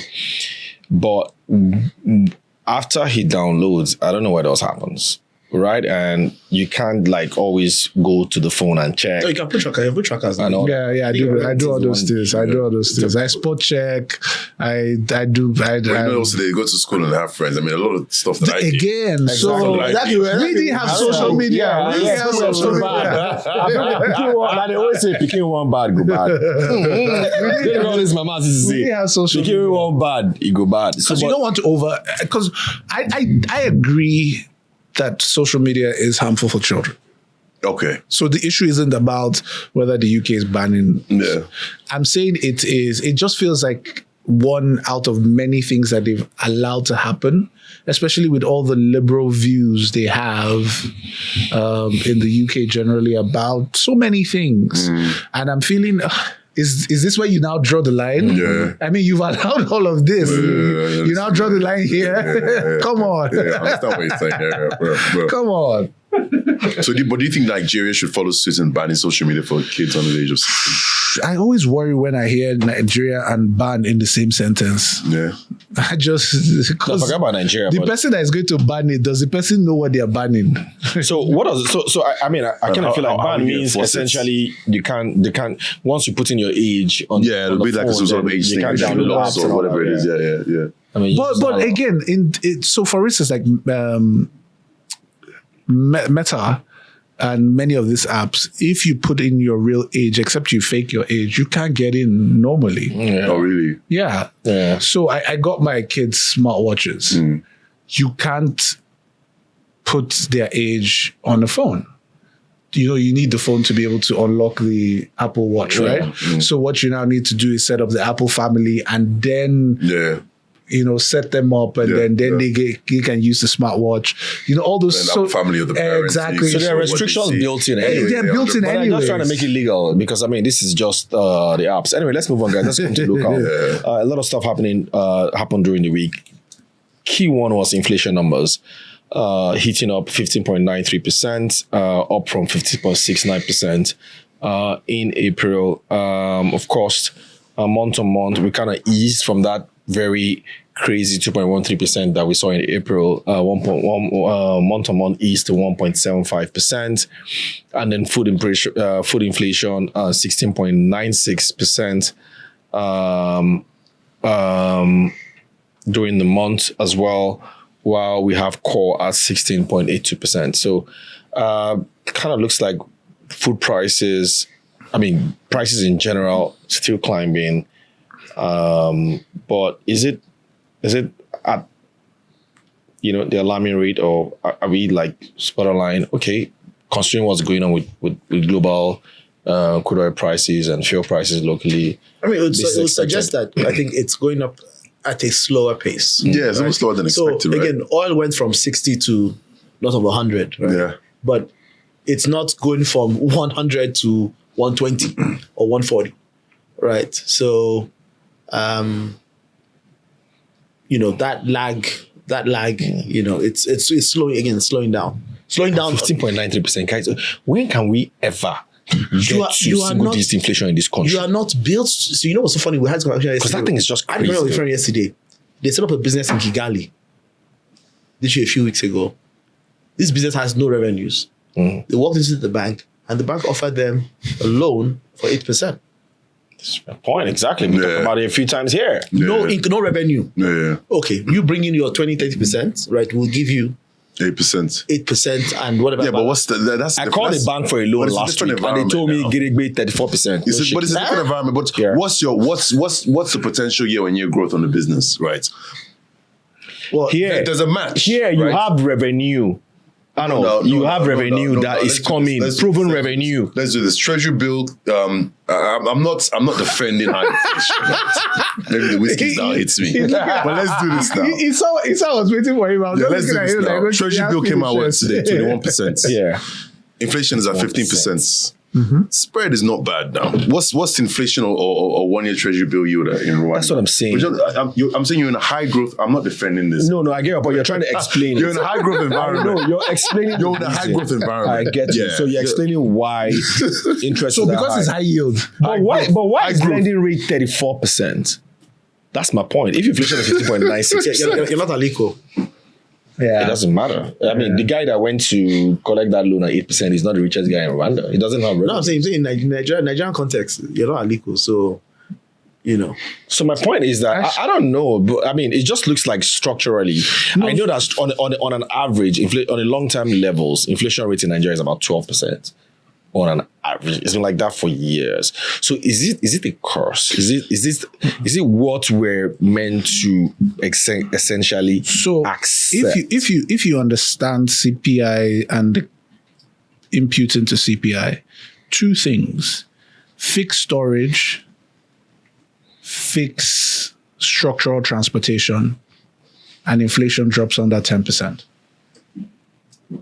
When I say storage, we have cold rooms across the country where we are able to store food on a regular basis. So there's not of those seasonal here and there. We have, But you need power to do that. Without generators. Then the second one is in transportation, not really human transportation, but infrastructure, movement of goods and services. One of the things that I hate is that we're using our rail lines to carry human beings. It doesn't make any sense to me, especially because the real issue to national importance is the movement of goods and services. Of goods, not basic. No, both. I mean, they use rail lines to move people in other countries now. So what's wrong? No. We have a bigger need. And the bigger need is moving cows from... Exactly. Why can't they do both? Why can't the rail do both? Why can't they in terms of importance, you can't do both of them. Why can't the rail do both? The rail can do both. Exactly. We're not doing both. So why are we not doing both? And these rail lines cannot... They said you have an issue with it carrying people. They can't hit their costs. No, I'm not saying it. We design tickets. So again, what upsets me a lot of the time is that we design something and then act surprised. The trains in Nigeria are built to carry people. Mm-hmm. No train comes factory fitted. It's not like SUV that has 3 seats. You design it. It's like, okay, the carriages and all that. How you want the coaches, everything. You design it. Yeah. So when we were designing our train infrastructure, we designed it for people. No. So why are we acting surprised that it's not carrying goods and services? When we know that we need to be able to move cows from the north down to the south, we need to be able to move rice from here down to here. We know that those are critical issues of feeding across the country. But we didn't build it for that. We built it for Arnold wants to go to Ibadan to go and chop life this weekend. Because if you see all these videos about the train from Lagos to Ibadan, it's always about, I was going to Ibadan for the weekend and I just wanted to go hang out with my friends. And that's all it's about. And those things are making losses. Because it can't be for itself. So that's why you don't have private sector investments in small It can't be for itself. Because I'm saying, so you go to and say, okay, I build a rail terminal that will stop at Apapa Port. Every container, right, is loaded on, you move it straight from Lagos to Abuja. You get what I'm saying? People will pay proper dollar, right, for that service to be provided. I know that my goods will be there in one day. As opposed to trucks that will go and sit on the road for 5 days, 6 days. You think so why aren't we doing that? You should ask your government. All right, talking about government, the central bank during the week, last week, shocked the financial services sector, particularly banks, with this new proposed HoldCo overhaul. And of course, Daily wouldn't take that quietly. And we saw a lot of articles. By the way, read some of his articles on our metrics and of course his Substack, where he also explained a lot of these things and what the implications are. And so I want to sort of touch on it. I've also done a video on it as well on my morning brief.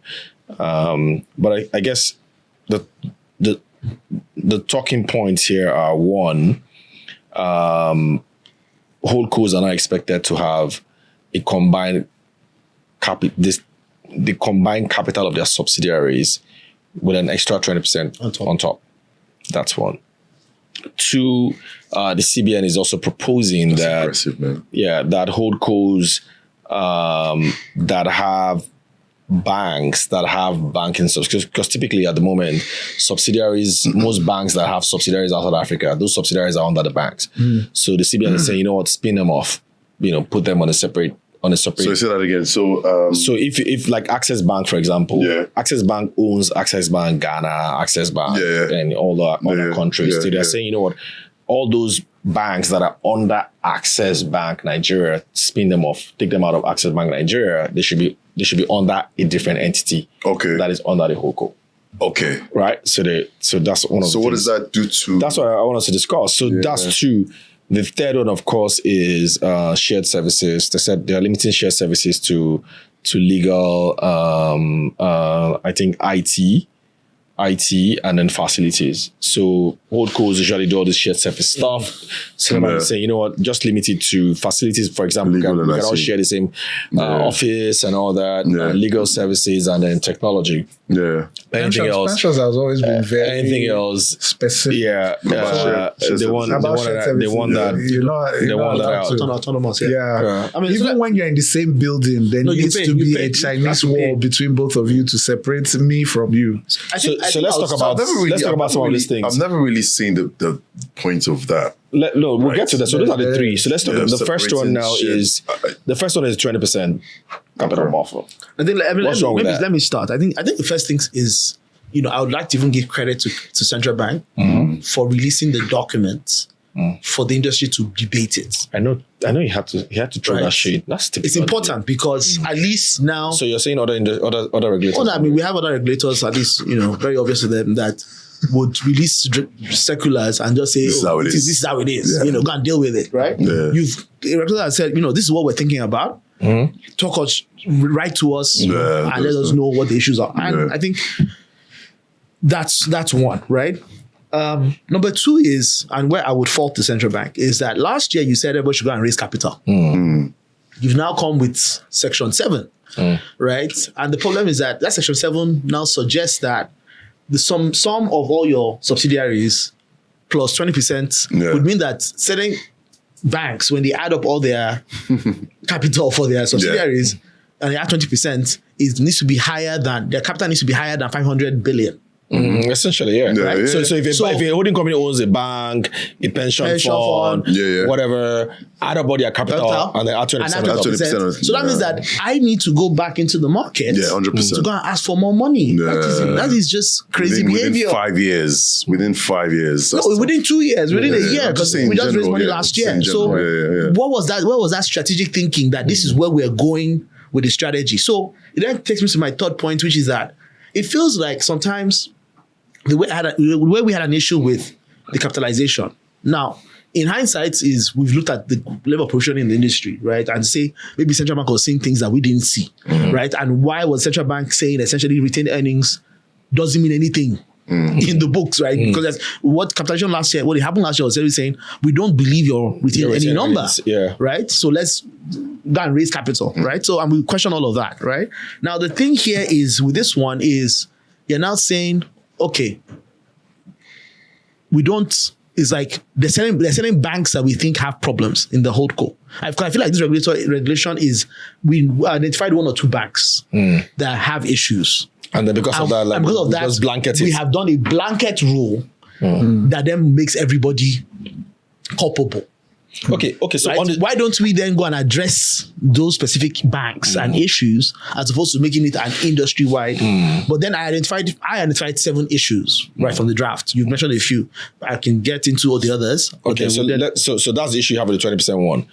So do you have an issue with that? Do you think that, having a 20% buffer over the total capital for your subsidiaries?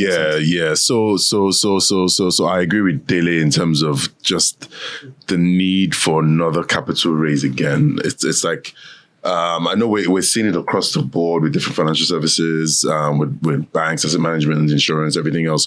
But to come back again to attack just banks again, extra, no. But again, like if you have like combined founders, we just finished 4 trillion. Is it 4 trillion last year? Right now we're coming back again. So if this circular had come out with the capitalization plan, Yeah. Right? Then banks will sit down and So say, the next this year, is what is where it this is gonna where I need to get to, and then we go and raise Yeah. what we need to get to. But I can't go and run the race to get to 500 billion, and then you now realize that You need to by get the way, 100 billion. you have another 100 billion shortfall because of the fact that I have. Can anybody remember why the HoldCo structure was unwound in the first place? There was a time created. No. There was a time everybody first had it HoldCo. wasn't. It was universal banking license at that time. That's what it was called. Oh, okay. It was universal banking license. Because there was a time everybody had HoldCos, and there was something It was like that. universal and banking everybody license. That now was broke under I think their under Salis or something like businesses, that. spun off their businesses, Yeah. and then Or before him, I it can't now remember. became Same as favorable that. again to create. I can't remember why though. But I think for me though, I mean, my own opinion is that I think that I in a way I agree with you. I think asking for an additional 20% buffer is a little bit. It's very dilutive. But I understand. And then- I can understand. So the reasoning is that when you have one of your subsidiaries, for example, have capital impairment issues, which can happen. Okay, it could be your pension subsidiary, it could be your banking subsidiary, it could be your whatever subsidiary. Say they have a capital impairment issue, then the HoldCo can immediately step in with the buffer that they have to sort that out, right? While so that subsidiary immediately becomes whole, while the HoldCo then starts to sort out things. I kind of feel that's the reason, but a counter argument is that, well, I mean, why do you then have all this capital adequacy ratio provisions and all that, all the risk management frameworks that should ordinarily address those things. So it kind of makes sense if you allow, like, why don't you just allow HoldCos to have their own, prudential guideline, their own, risk framework that allows them have some kind of buffer above that. And then what do you then have retained earnings for anyway? So if you clean up retained earnings issue of the past, why don't we can that essentially So the question is that sort that out? Where did you get 20% from? Yeah. It's not even that. It's not exactly what is the basis? I think they can. Exactly. Why not 10%? Why not 5%? Why not 50%? Oh, you mean why the number 20%? I kind of feel like, it's gonna. If banks can get away with that. No, but for me, I think that, what I think will happen if this 20% thing kicks in a few years, it's gonna go up to 50%. I don't even think it's. And then I doubt. and then you need to be able to cover. Then you're gonna need to be able to cover what your subsidiaries have. So some of the issues. Right. Think about this. That's how I think. If you it's own gonna. a pension fund and tomorrow PECOM said we're increasing capital from 5 to 50, right? That means that automatically add 20% on that. So no, I don't know that, but I'm saying let's say right now my compliance is at 590. The moment PECOM says I need to go from 5 to 50, that means that my capital requirement goes from 590 to 640. Now I have to then find 20% on. So for every time, that's what I'm saying. Every time, you increase. And then we gotta also talk about the returns as well, because that's now asset that we're just keeping. That probably might not be working for you. It's dilutive, right? It's dilutive. Bills, right? But what about the one that diverges? That stops banks from directly owning subsidiaries. What's wrong with that one? So let me run through some of the ones I have. So we want to 20%.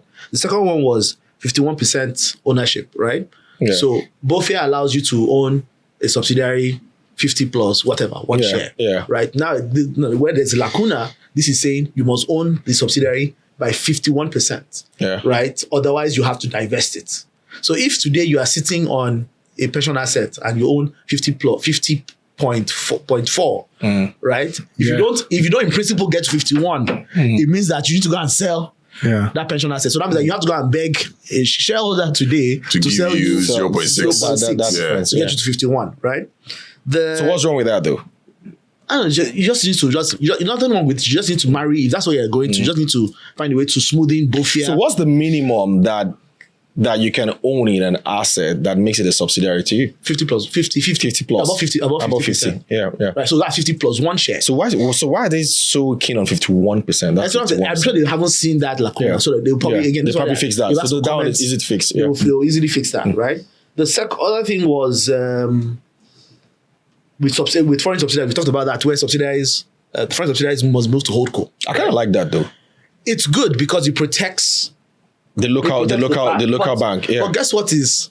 That means that you're essentially saying we should scrap regional bank, national bank, international bank. Yeah. So that's the other side of it. Yeah. So there's no need paying for a license. Don't be paying international banking license.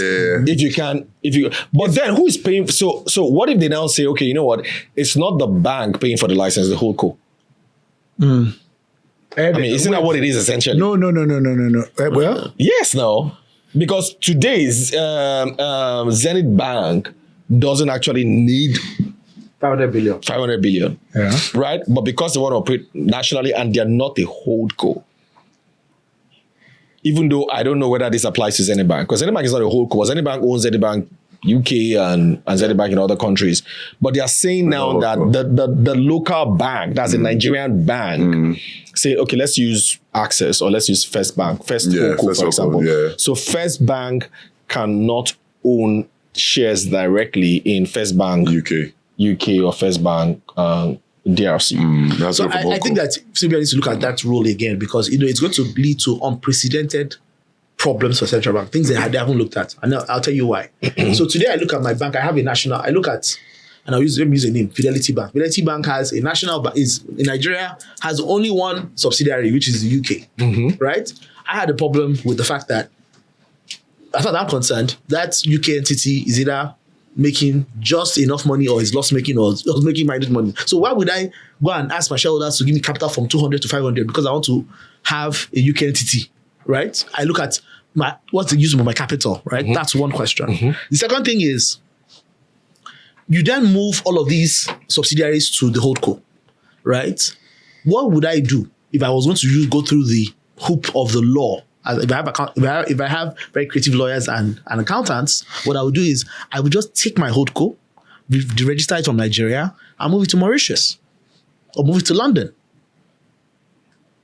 Right? So I would downgrade my bank here to a national bank at 200. I would move my HoldCo to Mauritius. I need it to be listed. So what I would do, I would list it in London and I'll do a secondary listing in Nigeria. But what would happen is that when Nigeria, which is 90% of the revenues, or for most of these banks, declares numbers, I have to upstream that profit to the HoldCo, right? Which is what that leads to dollar pressure. Yeah, repatriation. So I have to essentially paying out. But I don't think the CBN cares about that really, because why would they not care? Isn't that what Citibank is doing? Citibank does that. Yeah, you have a lot of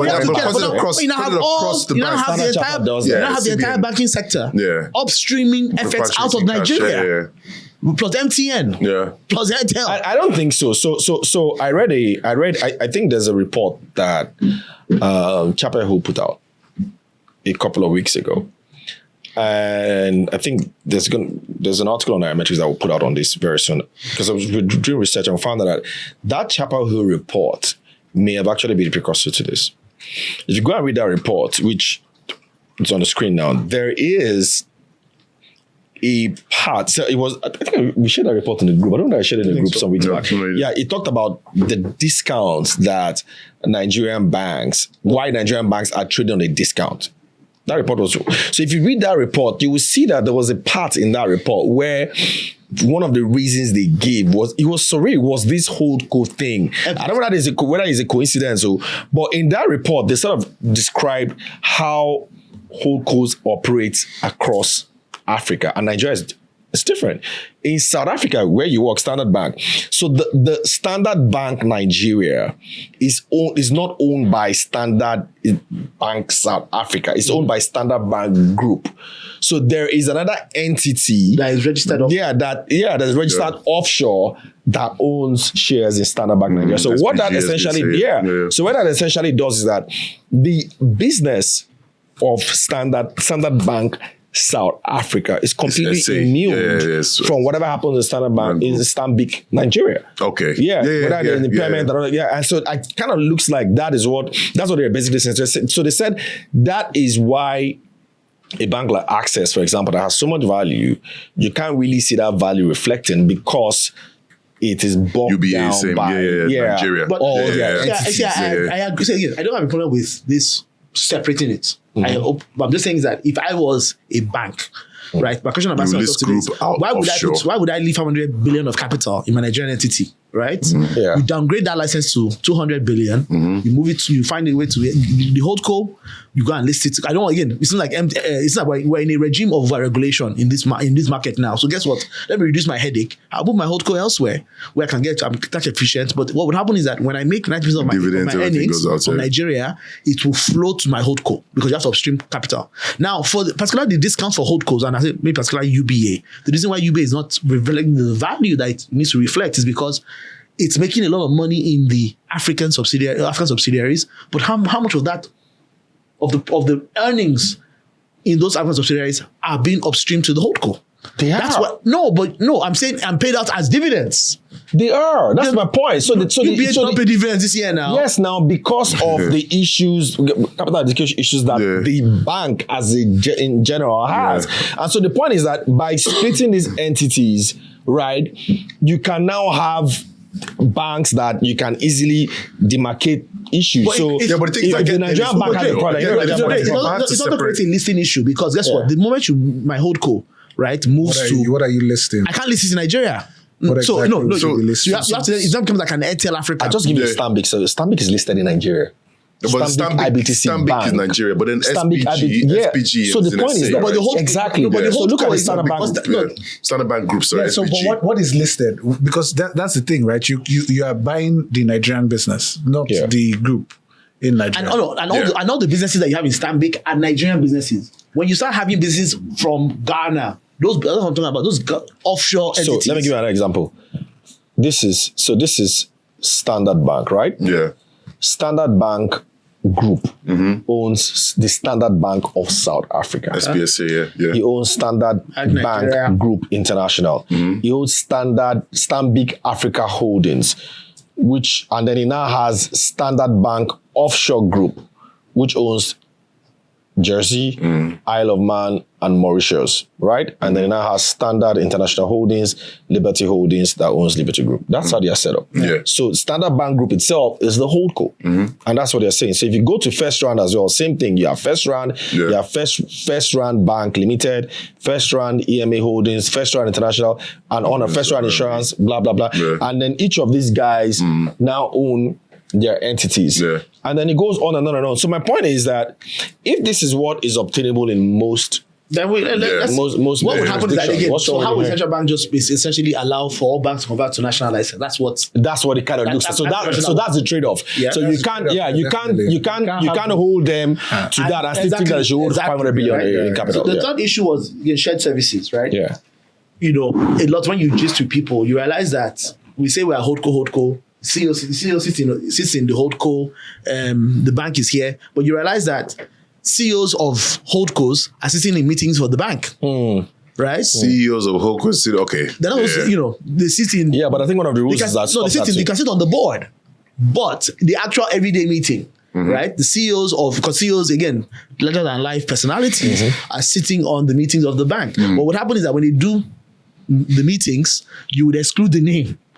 Yeah. Right? Meanwhile, he's there. Meanwhile, he's there. And he's the one that is driving the meeting. Right? Yeah. So those things, you've seen situations where you heard a CEO of the HoldCo will hire someone at HoldCo and leave the costs at the bank. So what will happen now is that across all your businesses, every business has to speak for itself. If you're loss making, you're loss making. So, if you have a head office, and you take 2 floors, we will charge you for the floors on an equity basis, and all these things, and everybody will pay for their own. So if you have IT costs will be shared accordingly. All those entities that have been hiding under under the big group, everybody will know.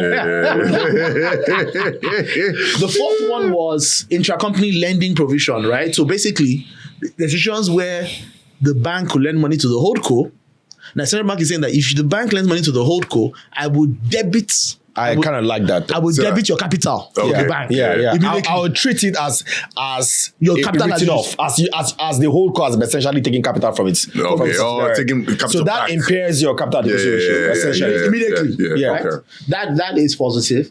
The other one was this governance tightening, right? So they're saying now. We're trying to say banks should be cost efficient. So people have created HoldCos. Now, there's certain bank CEOs that don't want to leave the job or pass it on, right? So they've created HoldCos. Now, that HoldCo is essentially light. So you have a CEO, maybe a CFO, maybe 5 people. 3 guys, right? past 10. Now think of a bank that has 30 subsidiaries. Now, what the central bank is saying is that the staff in HoldCo can only sit on one subsidiary. Yeah. So if you have 5, right, you can only look for 5 subsidiaries that matter and I'll send those people there. So as the group HoldCo, you probably say, I want to sit on the bank, which is where a lot of the bread is coming from, right? Okay, since you sit in pension, you sit in insurance. Now, you might have Access Bank Ghana, Access Bank, whatever. All those things, there'll be no representation. So what then has to happen is, do you then show up employees? Yeah, at or the go and look for people that will be directors and all that. But those people, I know your employees. You can't be stopping me for minutes. If I'm a board member, you can't tell me that. Oh, where are the minutes of the meeting? Oh, my brother, I don't work for you. I'm a board member. I will let you know. But I think the point exactly is that, I mean, for you to go into a HoldCo business, that's a serious business.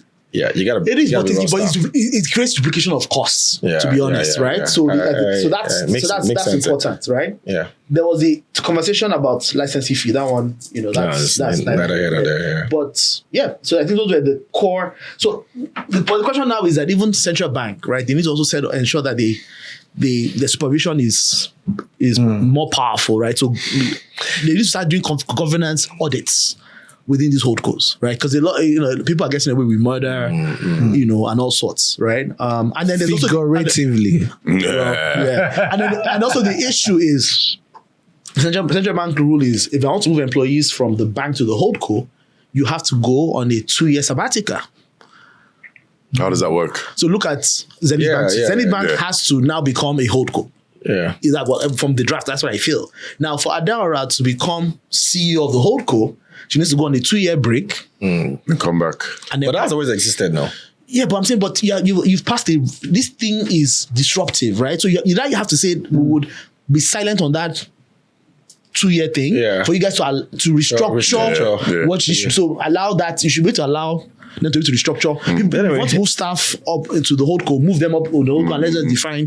It's a good thing that it's still an exposure draft. Exactly. So we don't know. One other thing I wanted to catch your opinion on as well is one of the things that I saw in the report. This is Chapter reported as well, was that the fact that banks are held to a tighter prudential guideline gives fintechs a lot of advantage. Yeah, because I mean, for example, banks are held to different NPL levels and blah blah. Fintechs are usually not. Yeah. So the thing that's why they can't compete on the retail lending side. It kind of sounds like that's not true. Yeah, banks have been giving excuses. I beg you. So are they competing with you on the treasury side? Exactly. I don't think you were like the way that said, oh yeah, no, because but there's overregulation in banks compared to fintechs though. Yeah, you have to admit that. What? There's a sense of overregulation in banks versus fintech.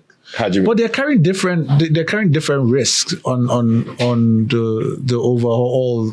So the fact is, what the fintech's primary focus is mostly retail, right?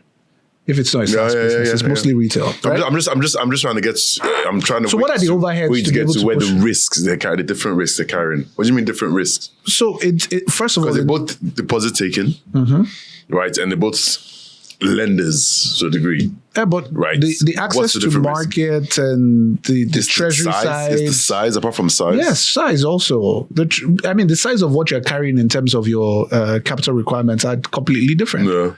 So you can't expect but outside of capital requirements, fintechs don't have to. Outside of capital requirement, which I understand, capital requirements is based on let's call it capital requirements based on ticket size. Yes. So yes, banks need a bigger capital. Yes. But all these other things, fintechs don't have to, right? So here's what it says. Against this background, fintechs and mobile money operators compete under a distinctly lighter regime. Yeah. Banks must meet a 15% CAR and immobilize 50% of deposits at the CBN.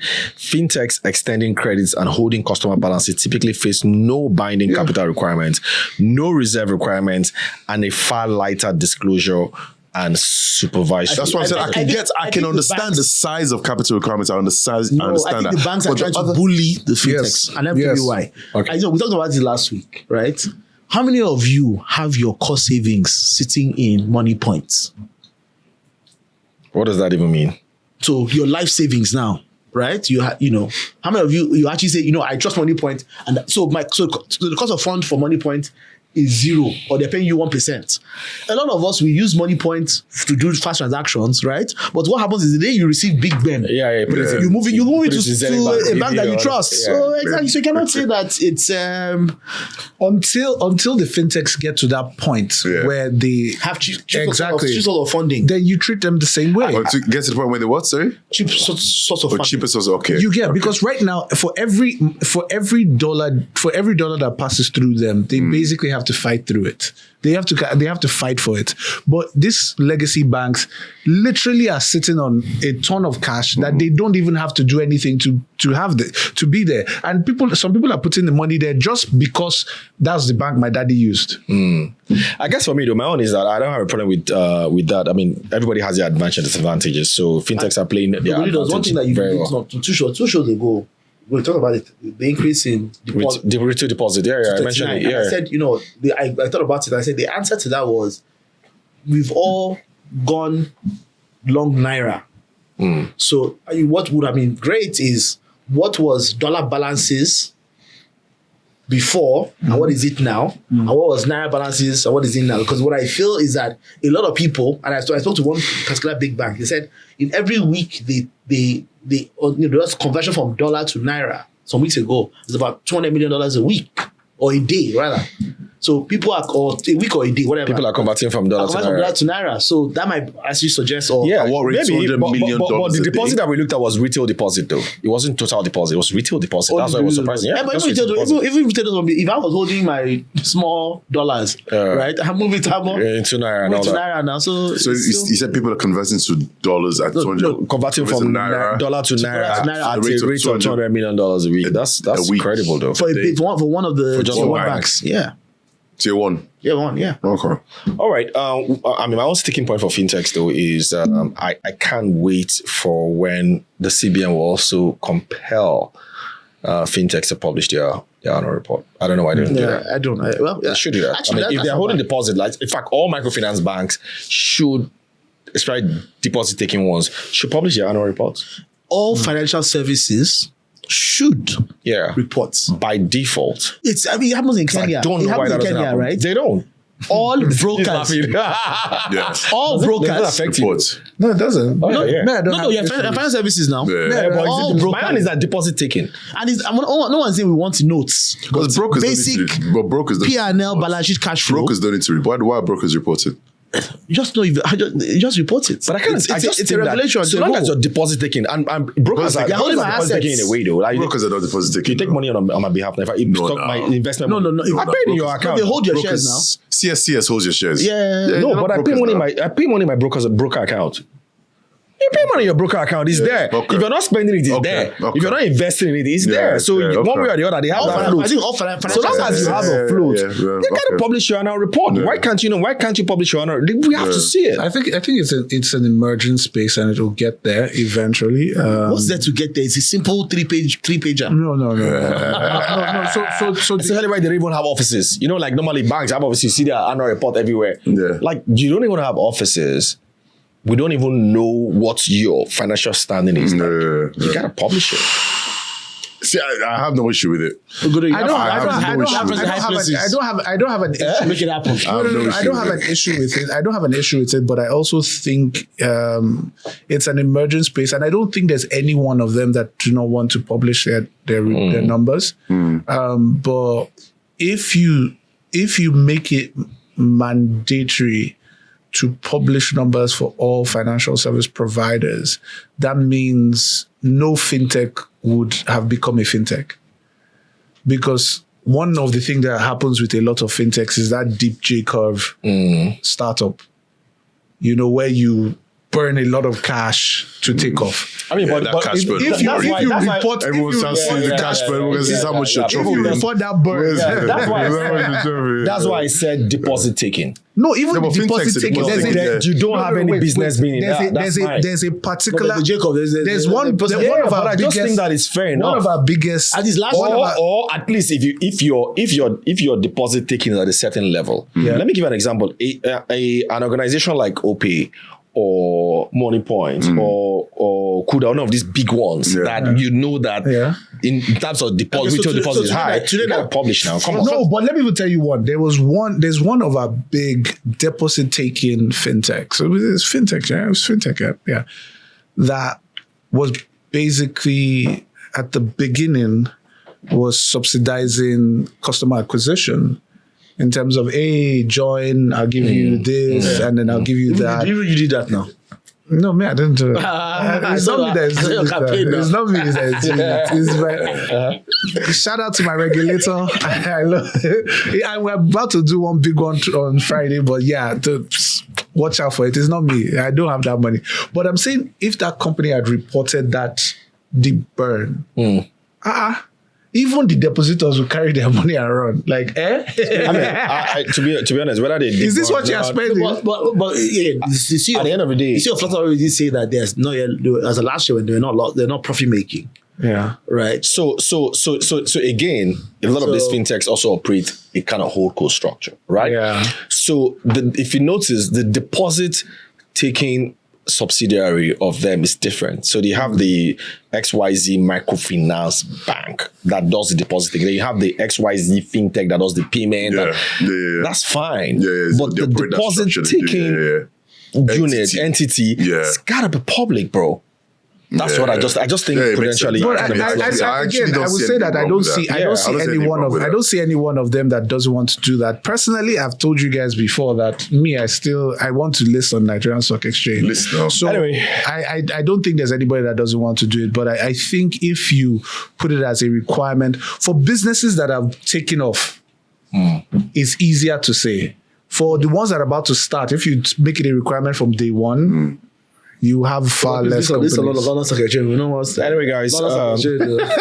Talking about stock exchange, United Capital 5% stake in NGX. Much ado about nothing. Much ado about nothing. I mean, you have Cardinal Stone. So one of the things I thought against my head was like, an operator is buying the regulator, right? Yeah. But then I realized, you know what? Cardinal Stone is a big shareholder. VFD is a big shareholder. VFD, now you have United Capital. Right? So VFD essentially sold the 5% stake to UCAP. Yeah. So more, I guess more of the same. I don't know. So no big deal. No big deal there. No big deal. That's nothing. Right. Shout out to United Capital and NGX. But we need these reforms, not. Yeah, so guys, I mean, we're almost ending this, but I just wanted to touch on one of the news that came out during the week on I mean, we don't really get into politics a lot, but UK, Diziani and all of that. So is that case basically done and dusted?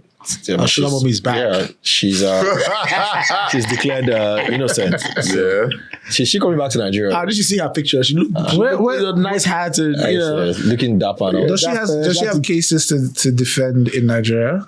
Because that's a UK court and that's a UK case. So I don't know if you said if she's coming back to Nigeria, it's a different jurisdiction. It depends on what political side of the aisle she's on. Anyway, if she, you know. You never know. Nigeria is a very funny place. I tell you, in fact, she can just come back now. You'll be surprised. I mean, she had to come back. I'm sure she would, pledge allegiance and kiss the ring. You talk to I'm coming back. Is there a conversation that needs to be had? But I guess it's what it is, right? All right, it's what it is. Congratulations to her and her team. She beat the rap, so so one like it or not, is it the rap? That's the one in the UK. But it's been a while we did buy, sell, or hold, so we're going to do buy, sell, or hold on this episode. But before that, though, congratulations to fans of the New York Knicks. You guys. I feel like these guys are like Arsenal fans. For the NBA, like Arsenal, it's the year of the comeback. Arsenal fans, steroids, man. By the way, it's not done. No. We have to do it the right way. Yeah. Right. So Arsenal won. Yeah. Then Lewis won. Oh, the Lewis win as well. Yeah, P won in Barcelona last week. This last weekend. Oh, I thought you meant the entire Grand Prix or just. Come on, P was easy. Not easy. Anyway, so shout out to the Knicks. So the Knicks fans. I saw grown men crying like, oh my god, we done it. So for those, I went to bed at 6 a.m. that day. for those who don't know, that's New York Knicks basketball team. This has been another awesome episode of Drinks and Mics, of course, brought to you by Nairametrics. We've done over 2 hours for those who watched all through, particularly those who are watching the Buy Sell or Hold segment. Thanks, of course, again to Mandilas, to Lead Drop, This AC and to Swan Water. By the way, Mandilas AC. I actually quite like it. And of course, thanks Mandilas for that AC. Very nice. Very nice. Yep. Of course, to Rita as well, who was here earlier on the Trustees. If you missed the Trustees segment, you might want to go back and check that out as well. Thanks for being a part of Drinks and Mics, guys. Until we do this again next time, do have a profitable week ahead. All right. Bye.